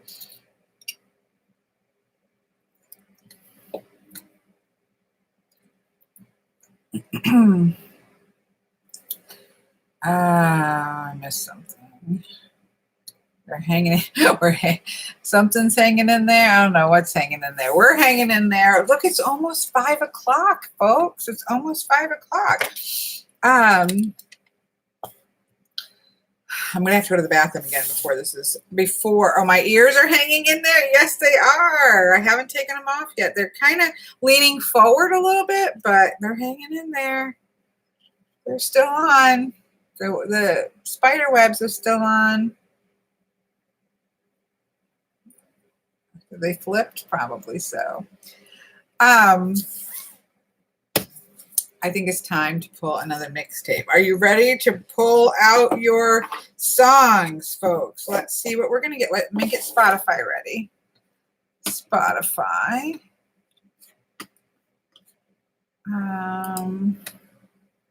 We're going to need a new playlist, but we won't know what it is going to be until we actually pick the card. I'm going to have to pop out chat. Pop out chat so I can see what people are. All right, let me shrink my face down. I don't really need to see my face anyways. What? Mara, what? No, I don't. That's not even an old deck or anything. No, that's a Rockpool Publishing deck. That should not be. I don't think there's a price on here. I think I probably paid $15 for it. Don't pay that amount. I mean, do what you want. It's your money. I'm sorry. Like, don't do that. It's like, well, do what you want. It's your money to do what you want. But yes. Hello, Lark. He says I've already mixed these up, but that's okay. I talked about it. We did a reading with Raven's Wand Oracle. I haven't had it very long. I got it to check out for a friend. And I am reading the book right now. And I liked the reading that I got from it. I was a little disappointed that a couple of the people from the book that I would have liked to have seen in there were missing. Yeah, something is wrong with that. That's definitely like a third-party person, Mara, putting that up that way. That is not. Yeah, try Book Depository or something. Okay, walk away, Sherry. Walk away. Get your stuff done. I was cramming, doing everything yesterday to get things done. These are really hard to shuffle. I don't know why I'm trying to shuffle them. I guess I feel like I have to shuffle anything that has to do with cards when I could just be grabbing it. I don't understand my brain. I do. I'm a reader. That's what I do. Okay. Okay, this is a good one. Because as soon as I say it, you're going to start sending songs at me. So let me make the channel list or the playlist. What should I name this?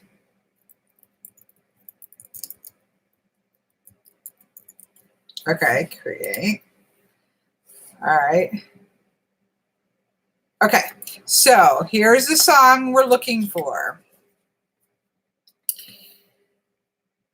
You have loud, obnoxious neighbors living above you, or I would say next door to you if you don't live in an apartment.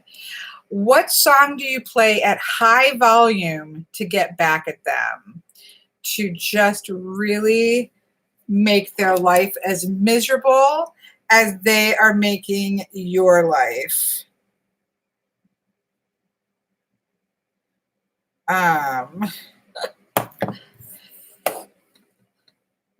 Anything Nin? Okay, I'm going to search for Nin. I don't know what that is because I'm old, I guess. Drum solos.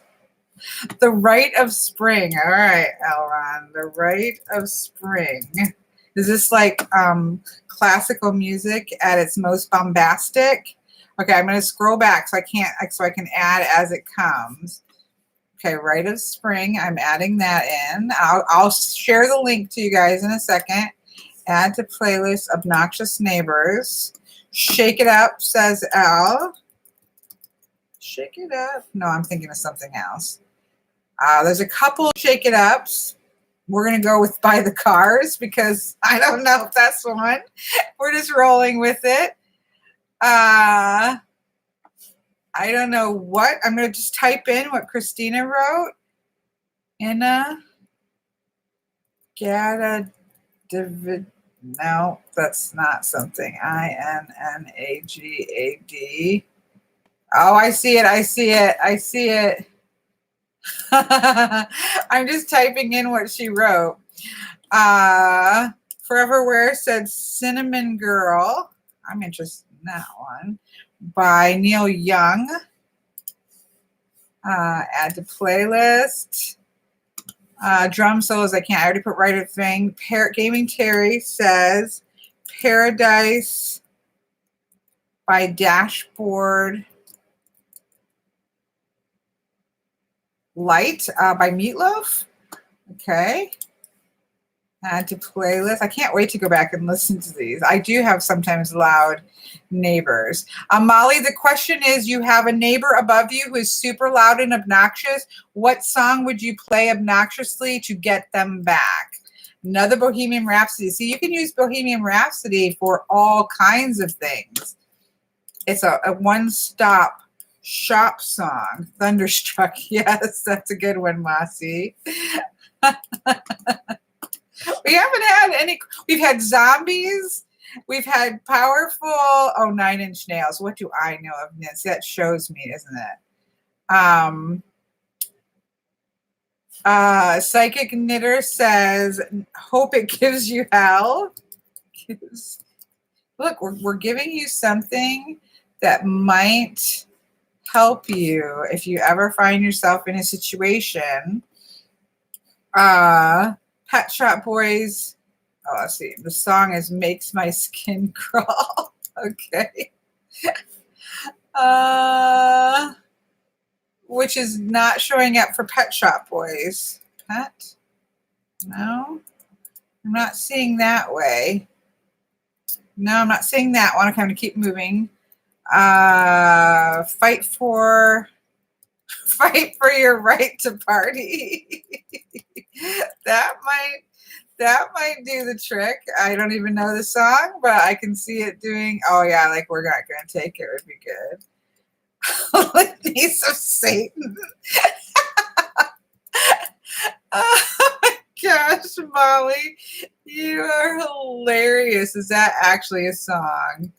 I think. Oh, it is. It is. I know you could just sit there and read from the Book of Satan or something. That would certainly scare somebody away. Did I add We're Not Going to Take It?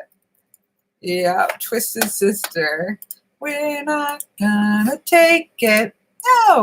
No, we're not gonna take it. We're not gonna take it anymore. Dun, dun, dun. Dun, dun. Actually, I just put some. It's the End of the World by REM. It's the end. It's the End of the World by REM. Added it.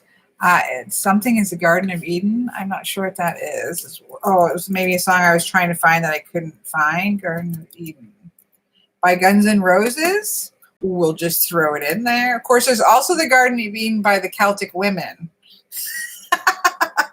My guess is it's probably not the Celtic Women. It's probably Guns N' Roses.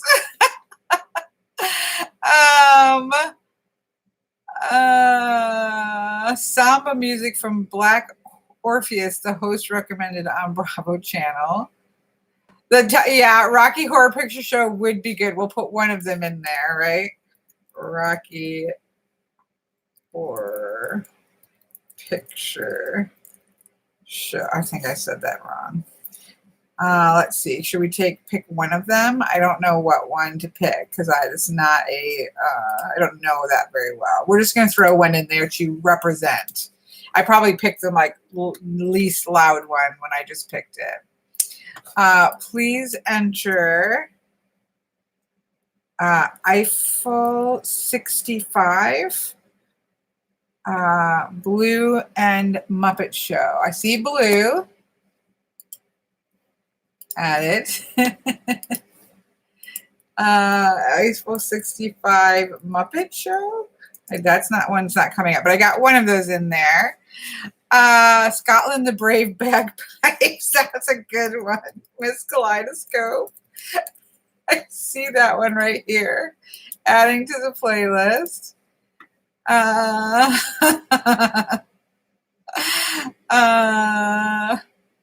The Voice by Celtic Flavor. That would probably annoy some people, wouldn't they? The Star Wars Imperial Darth Vader song. I don't know if I can find the actual Darth Vader song. Let's see. No, Star Wars Imperial. Let's see. Star Wars Imperial Darth Vader. Darth Vader's theme, maybe? We'll try that one. We're throwing that one in there. Oh, we love the Captain and Tennille. No, let's not kill him by something fabulous. Let's take him out. Maybe Muskrat Love. We could put Muskrat Love. Okay, let me see how many we have. Just a minute. Pause in the obnoxious. Let me send you the link so far. We got about 17, which is what we have in all of them, all 23 in Passionate Creation. Okay, I'm going to send the link here. Copy link playlist. Oh, I Got You, babe. No. Okay, here we go. Let me see. Okay, Axel F. Radio Edit. I don't know what that is not by Bart. Bart doesn't sing it, but he recommends it. Axel F. by, whoops.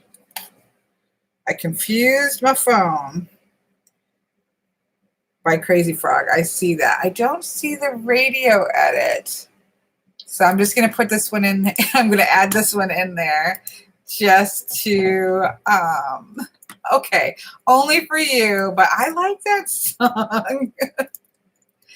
Oh, poor Captain and Tennille. We'll put that to stand in for all Captain and Tennille. Oh, Heaven is a Place on Earth. I love that song. Good one. On Earth.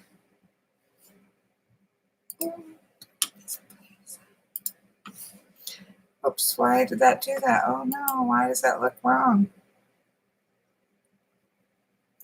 I think oh no, I'm frozen. I don't know if I'm frozen. Can you hear me? Uh-oh, we've confused the we might be going down. The ship might be going. I'm not going to touch anything. I'm not going to click anything, and we'll see. I'm going to text Spark because I don't think. Am I frozen? I can't do anything on the computer. Somebody said, oh, yeah, he said I'm alive. Okay, I couldn't see anything. Everything froze up. We were like burning down the house. I got to add heaven is a place called Earth. I'm going to try it again. That one, whoever suggested heaven is a place on earth about took down my computer. No, I love Frozen, Achy Breaky Heart, Nature. That's just wrong. That is just wrong to do to somebody, and only for a very specific payback there.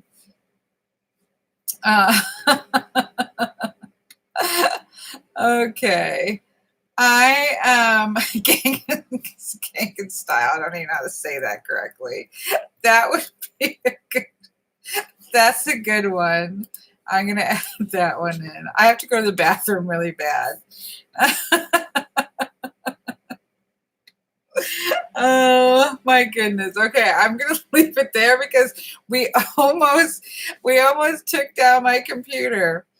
That gives us 22 songs to bring down the people who are annoying us obnoxiously. Oh no, I love that song, Anna. I love Together Forever and Never to Part. Together forever we two. And don't you know I would move heaven and earth to be together forever with you. I love that song. Why would we give that to them? Come to the locomotion. I love Rick Astley. I used to have his tape. Sherry's trying to get me to stop.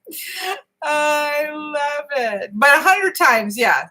I love that one. Never gonna give you up. Never gonna take you down. Never gonna run around and desert you. Something like that. I love it. I love Rick Astley. Oh no, did I add a wrong one? Okay. I probably do not look, I'm doing this quickly, so there might be something really rude or something explicit on here. You have to mindfully look yourself because I don't have any clue. I'm just sticking stuff in here. I think I did the wrong Gangnam Style. Oh, I see. There we go. I think this is the right one. Thank you, Barb. Who knows what's coming on here?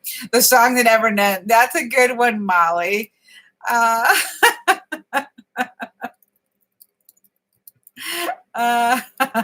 putting that one in there. This is a song that never ends. It just goes on and on, my friend. This is where we're going to start getting slapstick. And it's only 5 o'clock. All right, I'm going to hold there. We got 24 songs. So far, folks, just to recap, we have this playlist, which is Obnoxious Neighbors. We have this playlist, which is Passionate Creation. And we have this playlist, which is Zombies Surrounding Our Cars. Those are the playlists that we have so far. I'm putting this in here. I think this was a good idea. I just happened to see this. I'm giving myself a pat on the back. Good job, Kelly. This was a good idea. I saw this sitting on the shelf at Barnes and Nobles, and it was only $10 on Amazon. And I thought that's a really good idea. Plus, I would use that with Katie for sure. True. I think a lot of things that I would enjoy would annoy people too. I could just play musicals. I could play musicals really loud, and it would probably annoy a lot of people that are around me.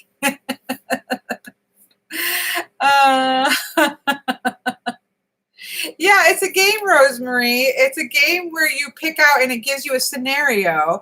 And it's like, what kind of music would you hear playing if you were to make a mixtape? I love how the cover is, because it's like, you know how we used to make if you know what a tape is. Yeah, young people. If you know what a tape is, can I tell my favorite story, which I tell all the time? But you know what? I can because we got a lot of time. Yep. Before you go, go. I like that one. My talking about like kids not knowing tapes and things like that. My son, we watched. Remember the movie Sky Captain? Something of Tomorrow. Sky Captain. I don't remember what it's called. Somebody will know. It's like Sky Captain World of Tomorrow, maybe.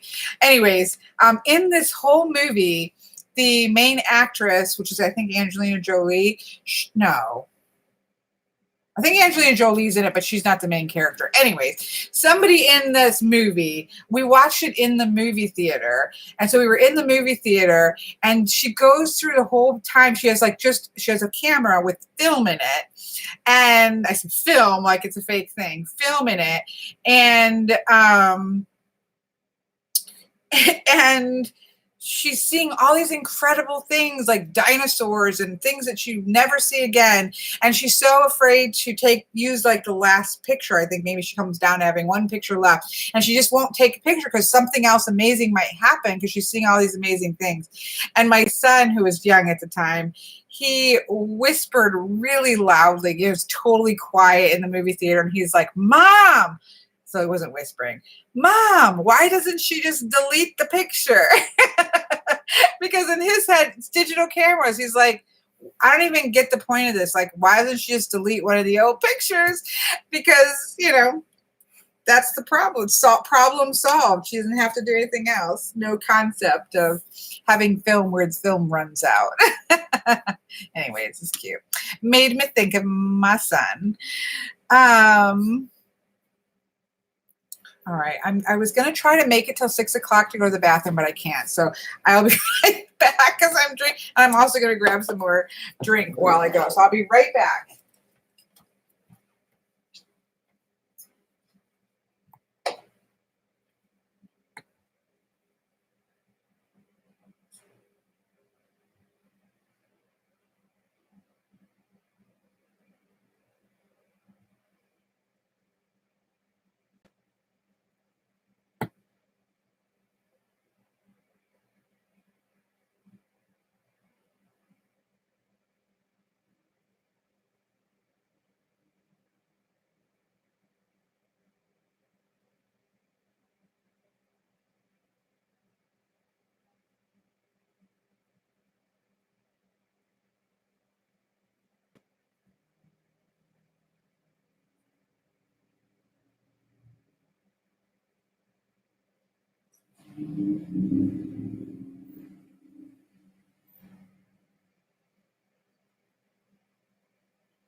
I'm coming.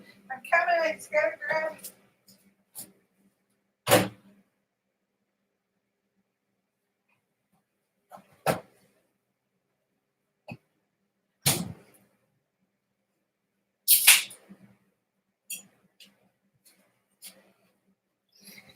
The bathroom breaks are going to get more frequent the more I have to drink because my mouth is getting sore and dry.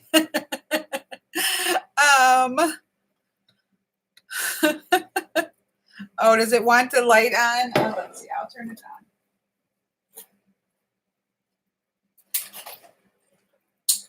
There you go, sweetie.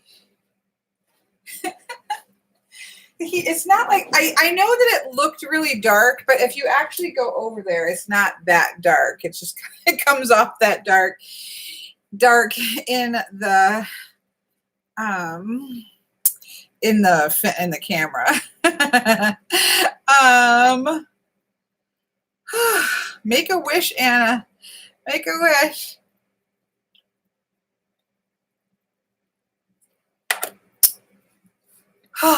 Okay, so we have 3 play. I'm really enjoying this game.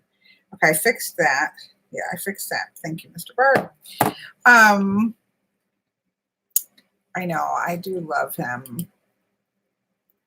We call him, I don't know if it's a him or her. I don't know if there's a way to tell if it's a him or her, but we call him Molly, which is after a Critical Role character, which is a female Molly, or a male Molly, I should say. How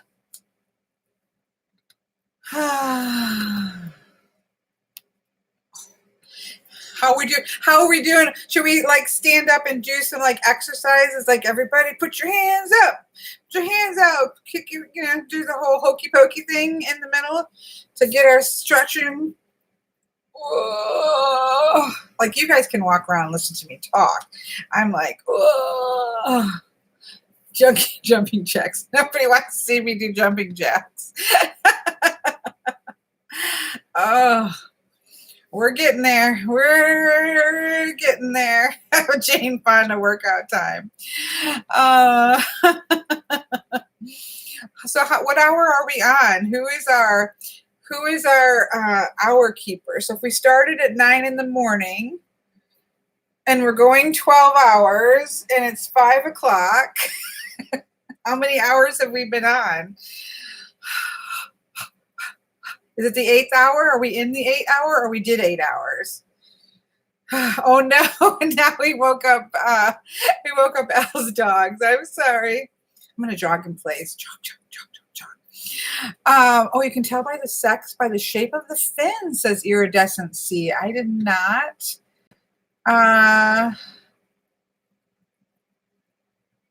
Yes, we are having a break at 6 p.m. I need to order something to eat. What are we going to order to eat, folks, together? Should I order pizza?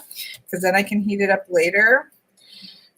Since I didn't get my bad to eat Burger King. We've got this 8 hours. 8 hours. And we got 3 amazing playlists. We went through a walkthrough.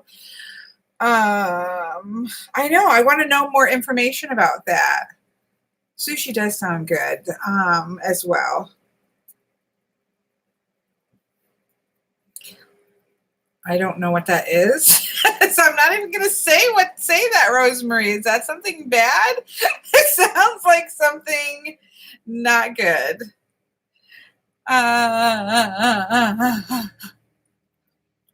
I'm very hungry. I've literally not eaten anything. I had a bite of, this was not good, this soup. So I had a little bit of that broth, and I had a bite of a really gross peanut butter jelly sandwich.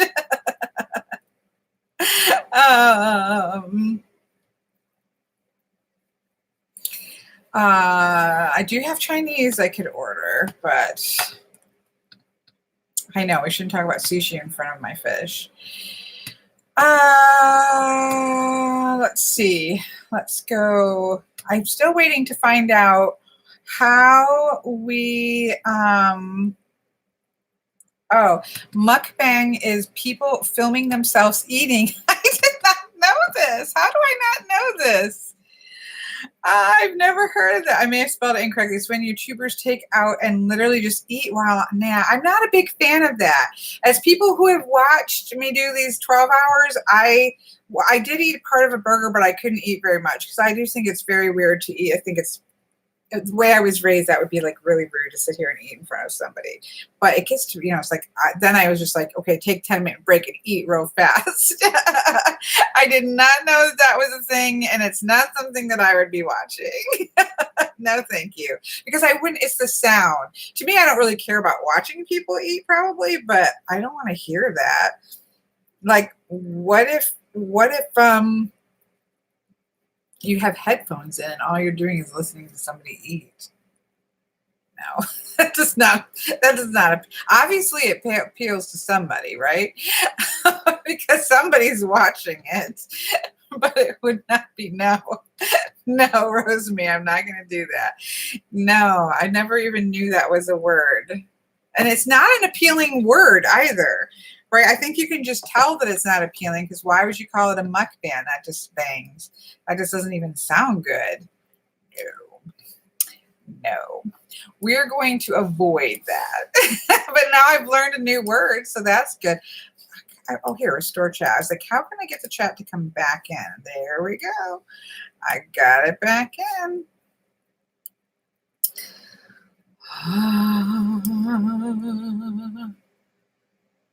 Oh, is it a Korean? Well, that makes more sense than obviously psychic. I should have thought the fact that that may not be an English. I just thought it was a made up word. My dad used to go nuts if you chewed gum in the same room with him. He did not like. Were you just really terrible gum chewers? Like you were just really smacking your lips there? I don't know. I have that. Yeah, I'm not even too fond of drinking in front of people, but that's just impossible. I am always thirsty, and if I'm going to last for 12 hours of chatting, I will be drinking caffeine. So unfortunately, I don't. I cannot. That's not going to happen. Oh, it's live online audio-visual broadcast in which a host eats large amounts of food while interacting with their audience. Don't know why, but it's a thing. That's what look at this. Art says that mukbang is a Korean word. It started in Korea, and it's so popular that most prominent people can earn 6 figures just doing that. What? What on earth? Clearly, I am making the wrong kind of YouTube channel. Clearly, I need to change the scope of this channel. Nikki says the top mukbang earners can earn as much as $10,000 a month by some accounts, not including sponsorship. It's like, what in the heck?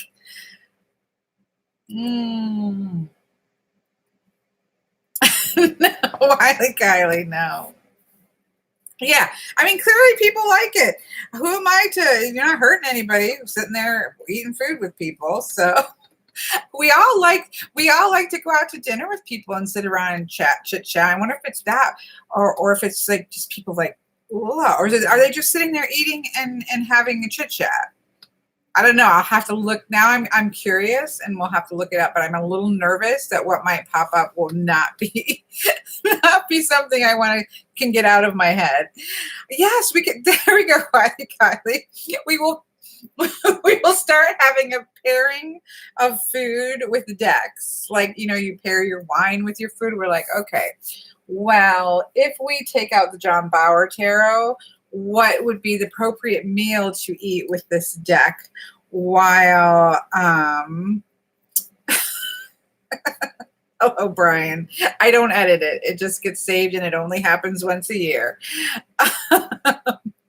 What kind of food would go with the John? Probably some kind of a Swedish food because he's a Swedish artist. But because it's childhood, I would think of grilled cheese and tomato soup, because it feels like it's a homey comfort food, or just soup with a big rustic bread.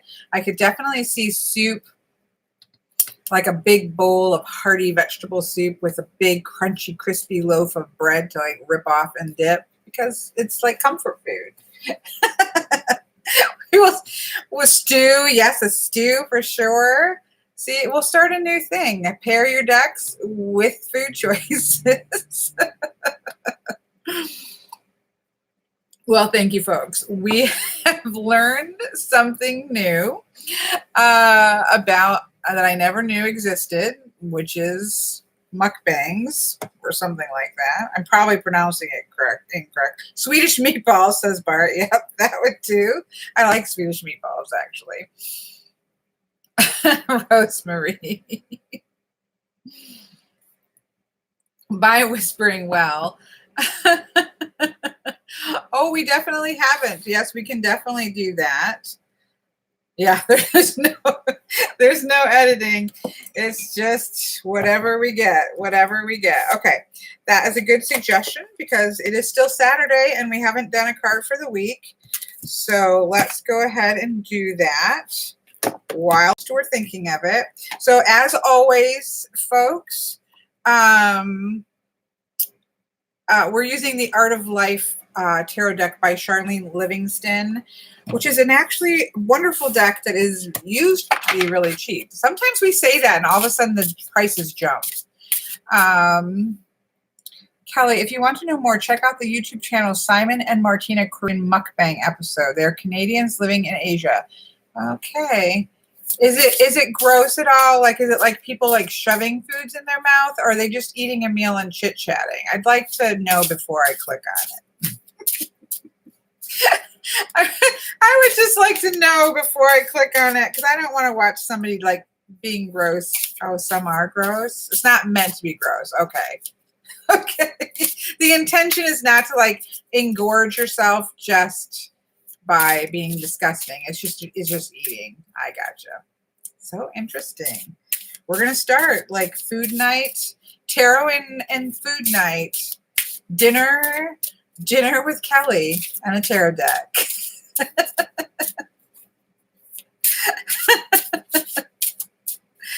Man versus food is gross. I know. I never knew this, Wiley Kylie. Who knew that this was a thing? So don't be surprised when I make up a big. Now I could see a cooking thing, because this is one of the things I've always actually wanted to do. I've always wanted to do some cooking recipes that I like to do and make a video of that. Just, chit-chatting with you, cooking the meal. But if we added the thing where, no, I'm not going to do that. I'm not going to do that. But I'm saying it would be kind of fun to pair a tarot deck with a meal. Like for example, making a delicious stew or soup and a homemade bread while chit-chatting and with a particular tarot deck. There you go. Or taco salad. Yeah. But no, I'm not going to just sit and eat. Because I feel like more than half of the people who normally come to live chat would not show up for me sitting and eating a meal. Hello. Oh, no. We are 8 or so hours. Yes, I will, Psychic Knitter. Thank you. I will do that after this pull. We go pull a card to see what our food is going to be. There we go. Oh, thank you, Medicine Woman. I appreciate that. I like to use tarot to stay away from food, not to choose your food. Yeah, either way, whatever works. Okay, so if you normally watch our regular, so normally on Saturdays, other than the last month, which has been a nightmare, I do apologize. In fact, I just didn't even show up last week. Of course, we've been doing these live chats a long time, and I will say that very rarely happens. Joanna came into town unexpectedly. It's just been one of those months. It's been one thing after another. But I'm not going to overly apologize, because life happens, and, it happens. We roll with it. I'm a human being. But normally we have live chat at 4 p.m. Eastern Standard Time on Saturdays. I have gotten a lot of good feedback from, again, sometimes doing it on Sunday, and one time I did it on Friday night, and people were like, that couldn't normally come. So I will try to be more conscious of mixing them up a little bit, but that's normally what we do. This is just a 12-hour one if you're thinking, what in the world am I looking at? We do this around Halloween every year. This is our 4th year. I know. It gets bad, Veronica. And then there's usually not so many of us. Like, it really starts to dwindle down, understandably. Europe is getting pretty late by then. And so there's not a lot of us left by the end. And I'm getting tired and loopy and don't really have anything to say. So I do think some of it, I do enjoy the end a little bit, because it's like, I can't keep anything together very helpful. We have the 5 of Pentacles. Ooh, look at this quote. So the 5 of Pentacles is in a cafe or absinthe. So somebody's drinking absinthe in this particular painting.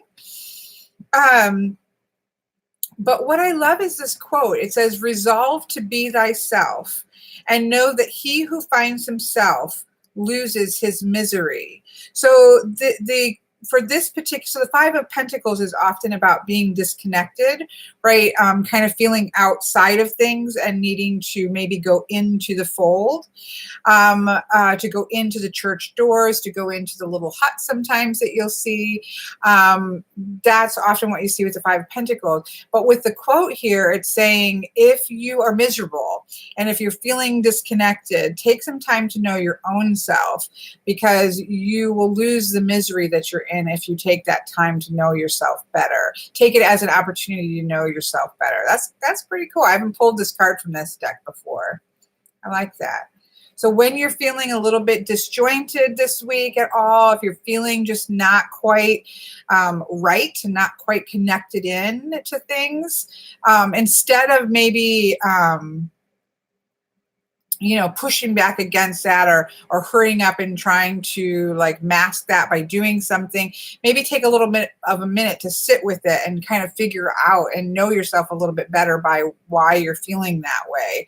That might be a good thing to do. So there we go. Or try a bottle of absinthe, or get some absinthe, which I'm pretty sure you can't buy. I have not, Rosemary. That's the problem. That's why I start to get loopy, because I really don't like eating in front of people. I was going to just make a peanut butter and jelly sandwich, but there was something wrong with my peanut butter. I should have better planned. But in all fairness, generally, my daughter, that's kind of our thing, is she brings food, and I banned her from doing so because, again, she really did need to just have a day to stay home. I will, don't worry. Trust me, I'm in no danger of expiring for lack of food. Yeah, I took a little bit of soup, but it's just like the rice is not cooked. I should have made something up. But again, I was planning on a cheeseburger in the middle of the day, and then maybe pizza at the end of the night. It's usually junk food for you won't see Katie today. I banned her. Again, I love that. I like the tradition of it, but I like the idea of her taking a break and getting snugged up in the couch and watching some movies, even more so. No, Wiley Kylie. If I do order pizza, I'm not going to eat it in front of you, especially after this whole conversation about whatever. I may think Tom Benjamin should open that kind of channel.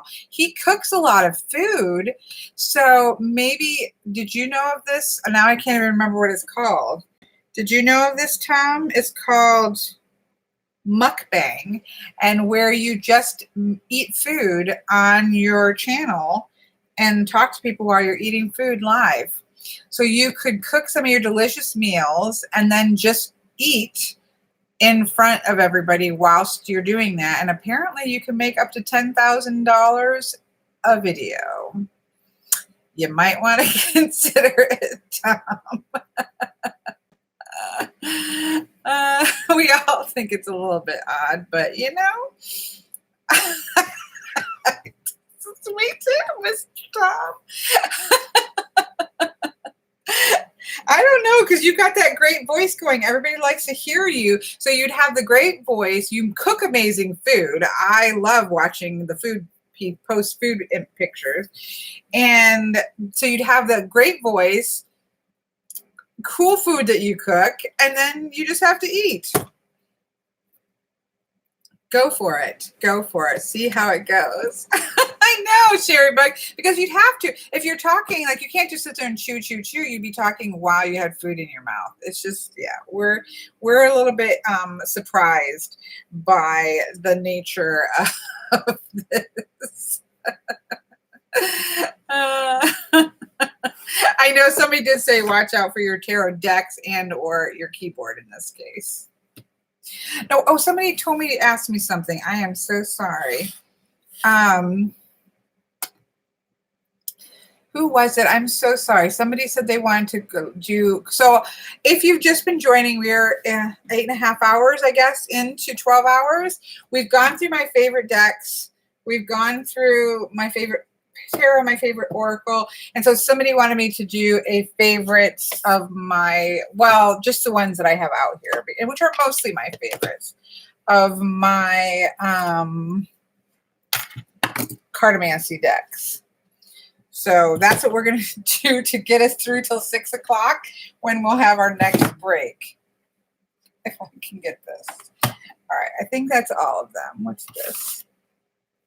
Yeah. All right. We'll pull these down.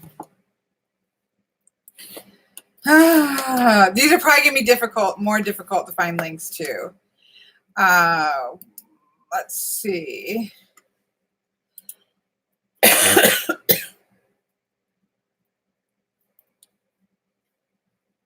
Okay. Oops, I lost us. There we go. I'll start with maybe the easier one.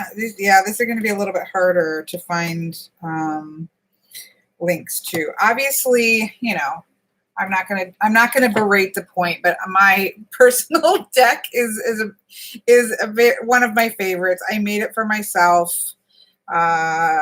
You know, so obviously this is one of my favorite decks because it is made to perfectly represent the essence of the card versus the specific symbol. Kind of steps back into what does that mean? Like, what is the essence? And what is the way that color and movement can express the cards of Lenormand? So obviously that is a favorite. I'm working on getting that out again, but that is a favorite of mine. I'm going to do the Lenormand ones I have right here first. I have, where did the black deck box go? Oh, here they are. My second favorite Lenormand would be the 1889 Lenormand. I absolutely love this deck. It used to be called the Game of Hope. And that was, I think, my second ever Lenormand deck. And then she remade it in the 1889. And I have the mini version, and the regular is probably the most beautiful back ever. The box is absolutely stunning with beautiful inside birds. It's just a beautiful deck. It's a clean, clear reading, beautiful deck. I really love it. It's definitely in conjunction with my own deck. It would be the most used Lenormand deck that I have. So I have that one for Lenormand. I definitely love the Bluebird Lenormand. This is a more classic one. It has the sayings on it. I love the back, which is really sweet. So for birds, it says, birds bring a message full of cheer, which I don't really agree with. If this card falls distance, all is not clear. Whatever the outcome, remain without fear. Woes will be brief when the birds disappear. So that, it's just beautiful. I like the big cards, even though I don't really use the cards to read. They're beautiful. Card insets, the art's gorgeous. You've got the clear title of what it is, though you don't really need it because it shows it. It's just a beautiful deck, and I love it. Okay. I love this one. I put into a separate box because I think it came in a bigger box. So I just put it in this little box. And this is the Anna K. Lenormand. I really love this deck. I like her use of perspective. Like, look at the cross card with the shadow of the cross. It's just a little bit of a different perspective. Look at the bear. I love this bringing in the fishes, that sense of abundance that comes. Anchor. It's just really beautiful. I really love this. This is definitely one of my favorite Lenormand's decks, which is the whole point of this, because we've gone through my favorite tarots and my favorite oracles. So those, I also really love the Seventh Sphere. We talked about the Seventh Sphere tarot. This is the Lenormand that goes with it, which is really great for doing 3 voices readings that I do, where I'm using Lenormand and Tarot and Oracle. And so I do like having them matching. Plus, it's just really sweet and really, it's just a great little deck. And it's plastic. I know when I'm holding it up, you can see the image of the back. You can't see that in person. You're seeing that through, but in person, I don't see that at all. So that's, not really, that's not really an issue. So we have that. It's very beautiful. I have walkthroughs of all of these. So this is the purpose of this isn't to do a walkthrough, but these are just my favorites. The other is just the other Lenormand I think I have, along with this one. No, I have 2 more. I have 3. I have a bunch more. I love Lenormand. Probably at least half of my job as a reader is Lenormand, so I do use Lenormand a lot. This is the Whisper Lenormand. I would say this is probably on Etsy. Oops, I'm going to go this way. Here we go. It's just super sweet. I just think it's really sweet. Looks like I have to watch this back to figure out what that is. I keep coming in and out. Oh, I'm sorry you're having trouble. It's just really a sweet deck. I'm trying to get this where it will focus. It's just clean and sweet. I use this one a lot with the Pagan Otherworlds, and I don't know why, because obviously it's not, it doesn't have anything to do with the Pagan Otherworlds, but it pairs nicely with the Pagan Otherworlds, so I sometimes use the 2 of them together. So that's the Whisper Lenormand. I love that. It's one of my favorites.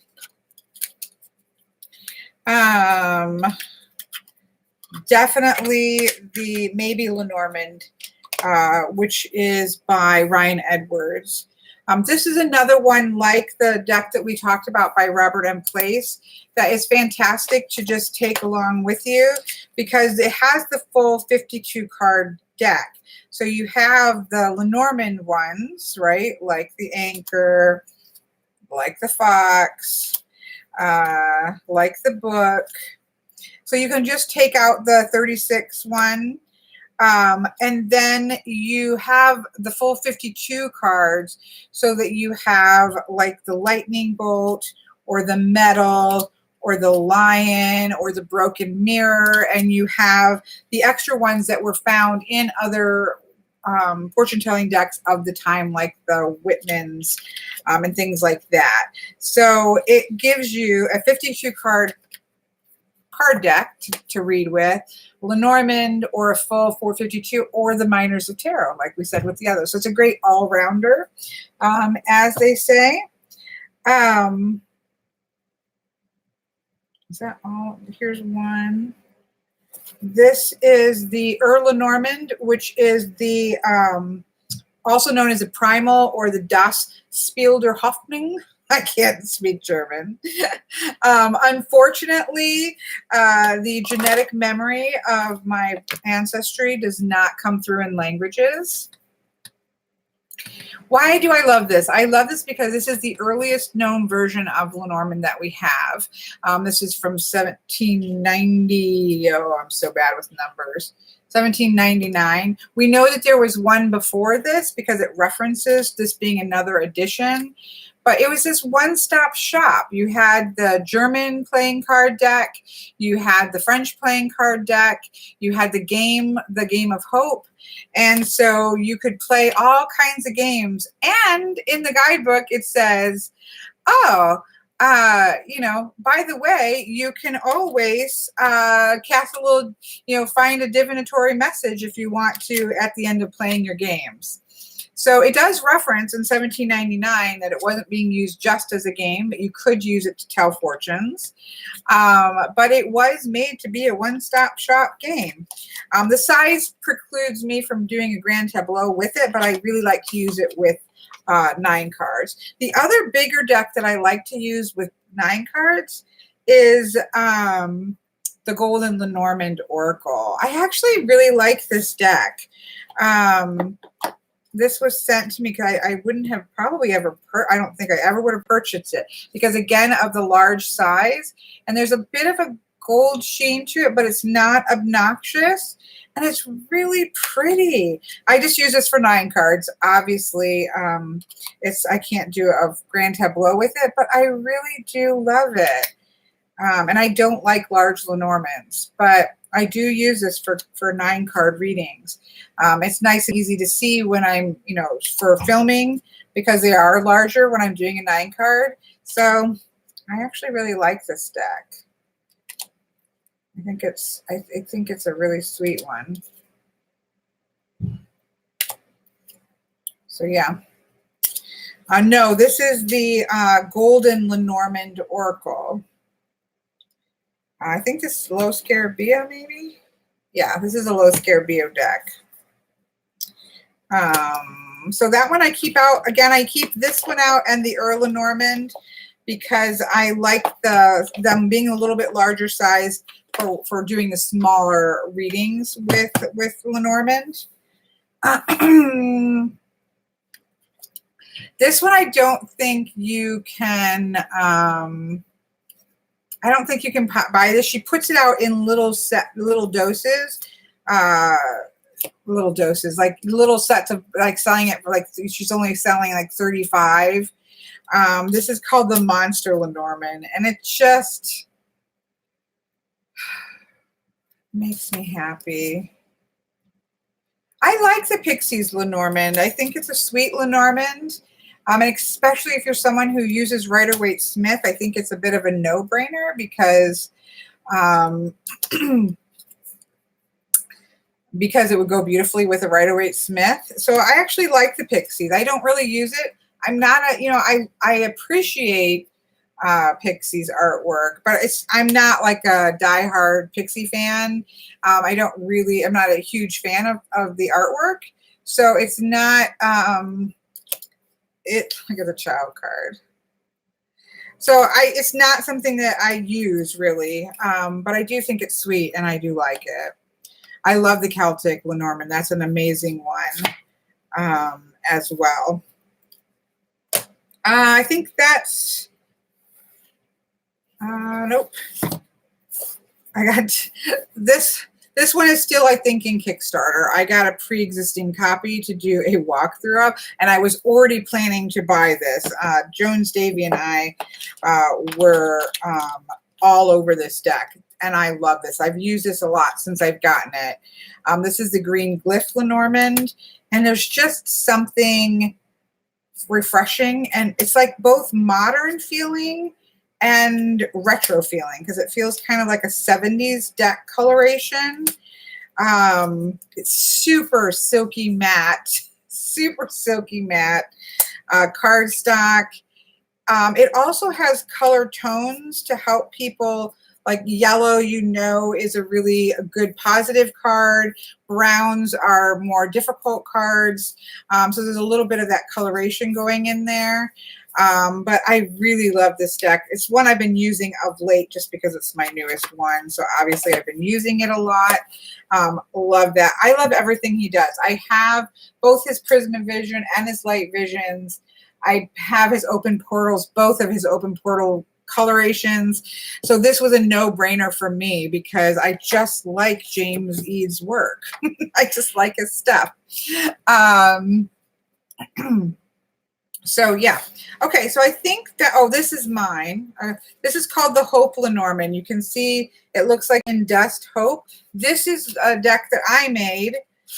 If you were to find a Lenormand deck in the zombie apocalypse, it might look like this.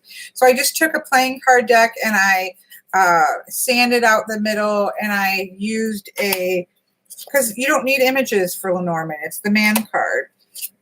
The star card is a star card. You don't need a star on there. The mountain is the mountain. The fox is the fox. I actually love this deck, and I do use this deck for 9 cards. And I use it for myself because I really like it. It makes me happy. So that's a favorite, even though that's a hand DIY. You can easily make yourself one of those. That's not a favorite. Okay, that's it.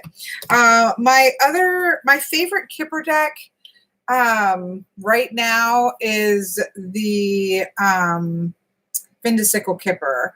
I really wish that this was playing card size, but there are not as many Kipper decks out there yet as there are Lenormand decks. So this is based sort of like a Victorian England kind of feel to the Kipper deck.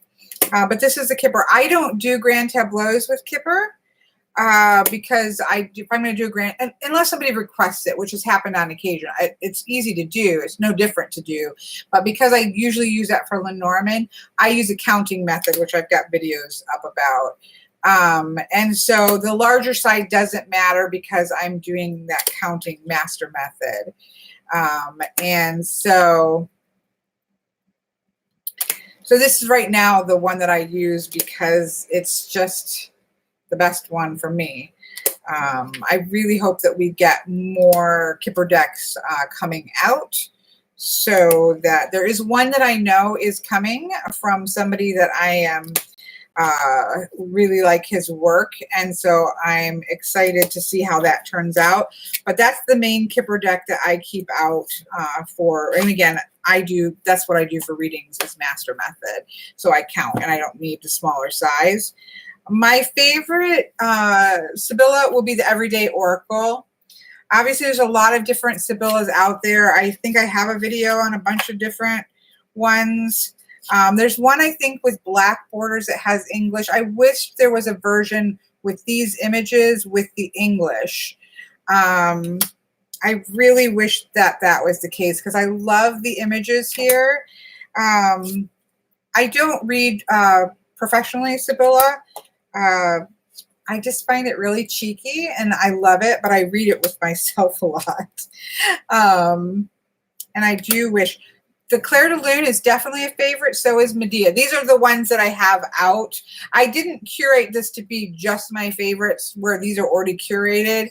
So yes to the Medea. I love the Medea and I love the Clair de Lune. Clair de Lune I have a little bit problems, and my daughter uses the Clair de Lune by Anna Torin. My daughter likes that one. I use that a lot with her and my niece in person. I have a little problem with the way that I do lights, with the way that it films, but I absolutely, or maybe I need to pause. But anyways, I really love this, and the only thing that I would like is these images, not a different images, but these images with the English titles. So if anybody knows of that, or maybe I've just missed it, let me know. Sibylla is just cheeky. It's very situational.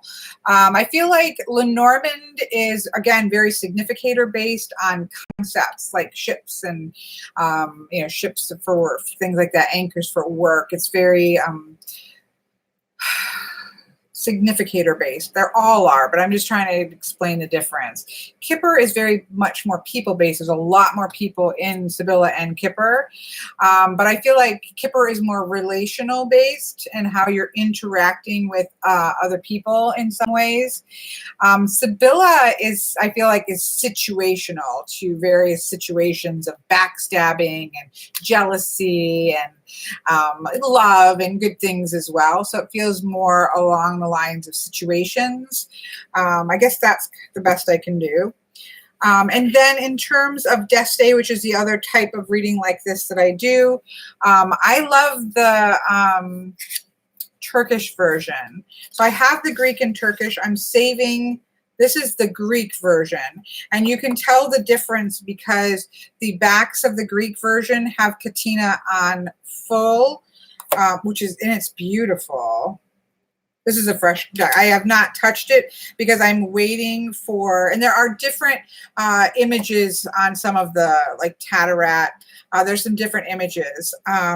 So those are there.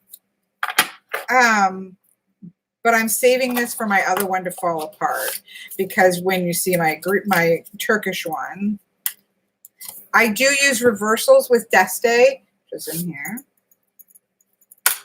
I know you'd be irked, but I would approve it because I'm not Italian. So I would, and I have, and I love that. I have 2 versions of it, but I would like one with those beautiful images with the English put on them. So this is my Turkish version, and you can see it is very well loved and very well used. It's shuffled on wood. And it's just, I pull it all on a table and I wash it, and it washes on the wood. So it is definitely feels used, which I love the feeling of. I'm just concerned, obviously, at some point it's going to actually start getting, ripping on the edges or something. So I'm kind of reserving the Greek one. But this is the Turkish. You can tell the Turkish because it has katina on this way, which allows you to obviously read reversals.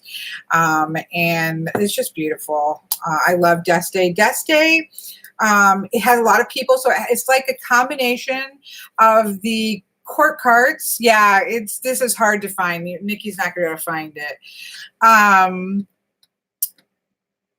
Deste is a fantastic, it's like a court card of tarot plus a Lenormand deck plus more elements. It's very elemental driven.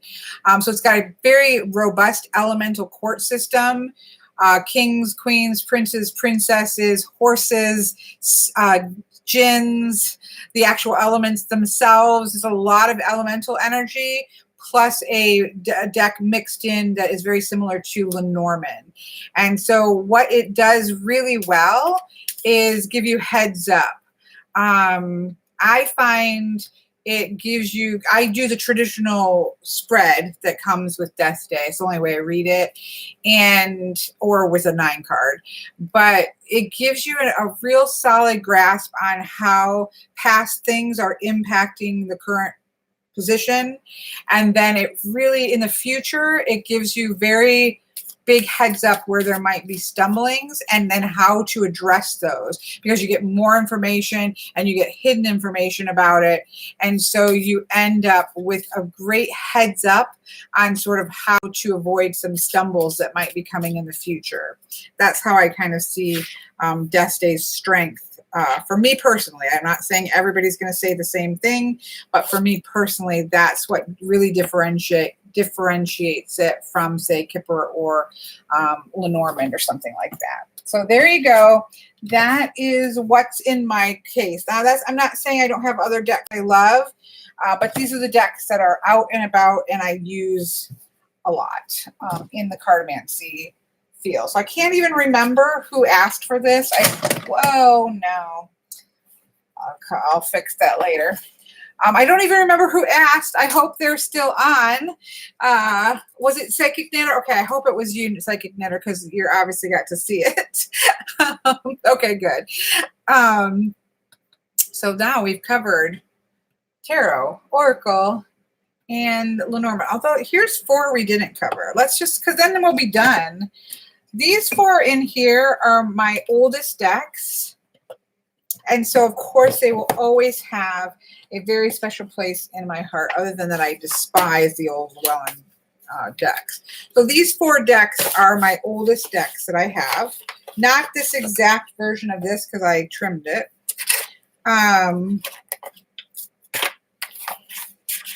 This is the Llewellyn Tarot. This was my very first tarot deck. My actual version is over there. I trimmed it down, and then I missed the borders, and I got it back again. So this is Llewellyn Tarot. This is based off of Welsh mythology.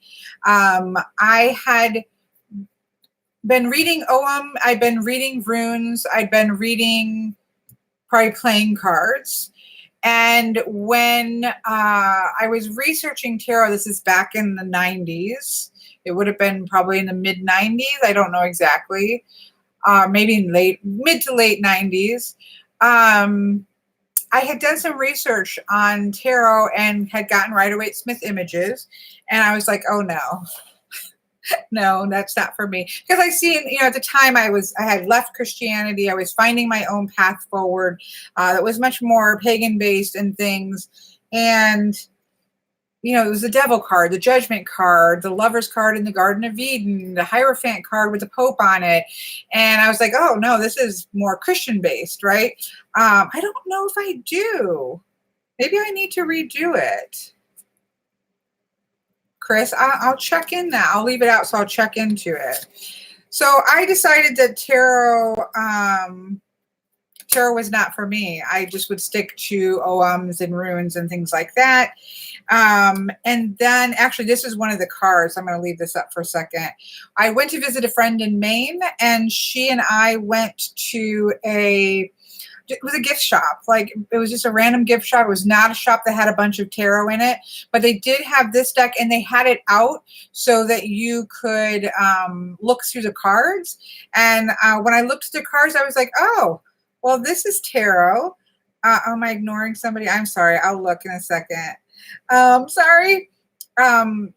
This, instead of the Devil, we have the Wild Herdsman or the Wild Huntsman, obviously an archetype that I was really familiar with Celtic and Welsh lore.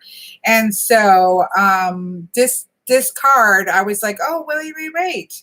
Maybe I can, work with tarot if I don't have to have the Pope. And this is the only tarot deck I had for 9.5 years. And it's just beautiful. It's very a yellow tone warmth, like sunny warmth. I just love it. I'm on strike noting. It's almost time for us to stop, and then I will. We're almost at break time. It's just beautiful. It's why I know that's why I trimmed it, but I didn't trim it until long after I had other decks. It's why I fell in love with the Sword Suit, was this deck, obviously, because it was the only deck I used for a really long. Look at this moon card. Yeah, you can see. I guess you can see Rider-Waite-Smith. Yeah, but it's like the major arcana has the myths. So like the Wheel of Fortune is tied to Aaronrod. And so it has above it, I love this, 8 of Swords. And it has the Hierophant to Taliesin, or Taliesin, Druid Bard versus a Pope. This made sense to me. I can't even talk right now because my brain is starting to shut down. King of Swords. Anyways, this is my very first deck. And my only deck for a really long time, and I still love it. I don't really use it too much. I wish they would re-release it with less borders, but no borders. Yep, that's my very first one. The next deck that I bought, something, I missed something. I'm probably missing all kinds. The next deck so 9.5 years, that was my only deck.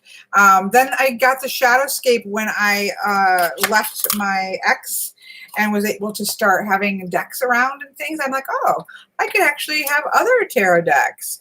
And I bought the Shadowscape deck tarot, and I use this to learn. This is a little close to Rider-Waite-Smith.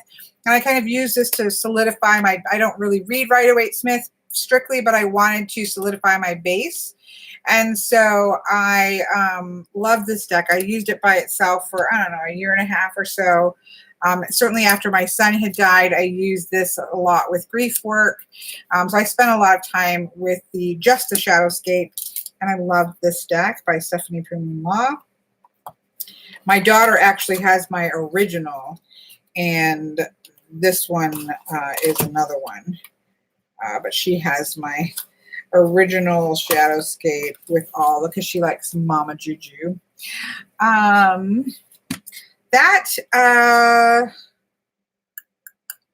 think the next one probably would have been the Druidcraft that I got. I'm guessing here. Between the Hidden Realms and the Druidcraft, I'm guessing. These are also trimmed because they have humongous borders. I love the Druidcraft. This was definitely my workhorse deck for a very long time. I wouldn't say very long time, but for a long time. This was, it's just a solid deck. The category these are just my 4 oldest decks that should be in my I love decks because, They're my oldest decks, and I adore them. And I use them in a lot of readings. This was the deck that I was like, what? What? Because I did the Llewellyn Tarot that had Lou in it, a grown man, and I'm like, why is there a baby in the Sun card? I don't understand. That's really strange. So that's the Druidcraft. Still love it. It's a very solid deck. I highly recommend it for new beginners who, with the guidebook, for beginner readers who want more of a pagan feel to it than the Rider-Waite-Smith. I really recommend that. And then my last of the last of my older decks is the Tarot of the Hidden Realms, which is still a big favorite of mine, and it's still something that I use.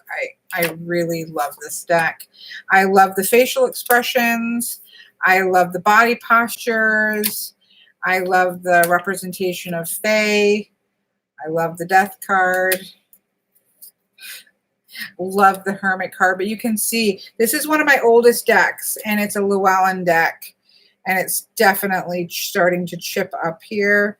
So I'm going to have to start to get I'm going to have to get another copy because I don't want this to shred up too much. It's one of my older decks. But I riffle shuffle. So just look at this, one of my favorite strength cards ever. So I just love, other than the Porn Stash Magician, I love every one of the cards in this deck. The Empress.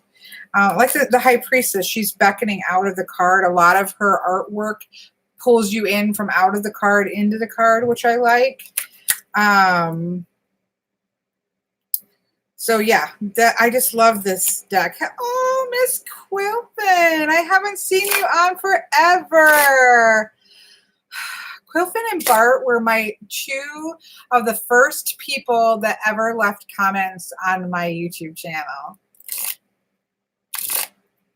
I know there are, but this deck has a magician. I don't know, why do they put magicians with porn stashes in so many decks? I don't understand.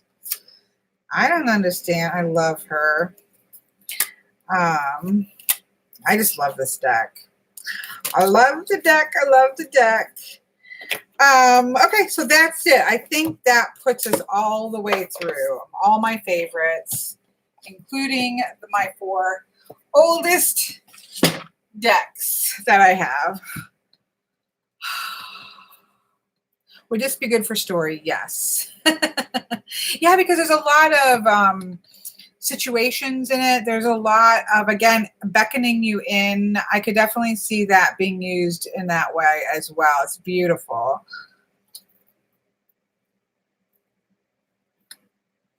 What? What is Nikki putting up here? Oh, it's 6 o'clock, folks. Okay, so we'll come back and do another mixtape. Let me. I clicked on whatever is Licky. I just called you Licky, Nikki.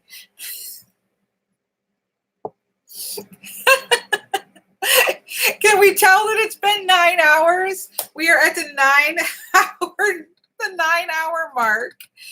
And I'm calling Nikki Licky. Oh my gosh. Okay, so it's time for a break. We are at another 3 hours. Sorry, Miss Quilpin. I'm so excited to see that you're here. And then I'm like, I got to take a break for 15 minutes. Licky Nikki. That's your new name now. Okay, we are 9 hours in. When we come back, we'll do another mixtape. I'm really loving the mixtapes. We now have 3 playlists. We're going to go for 4. So we will do that when we get back. We have 3 hours left, folks. 3 hours. Is anybody going to still be on with me in 3 hours? Is anybody that's here right now planning on making it to the finish line with me? I don't know. We shall see if I'm going to be sitting here talking to myself or if there's going to be people still talking.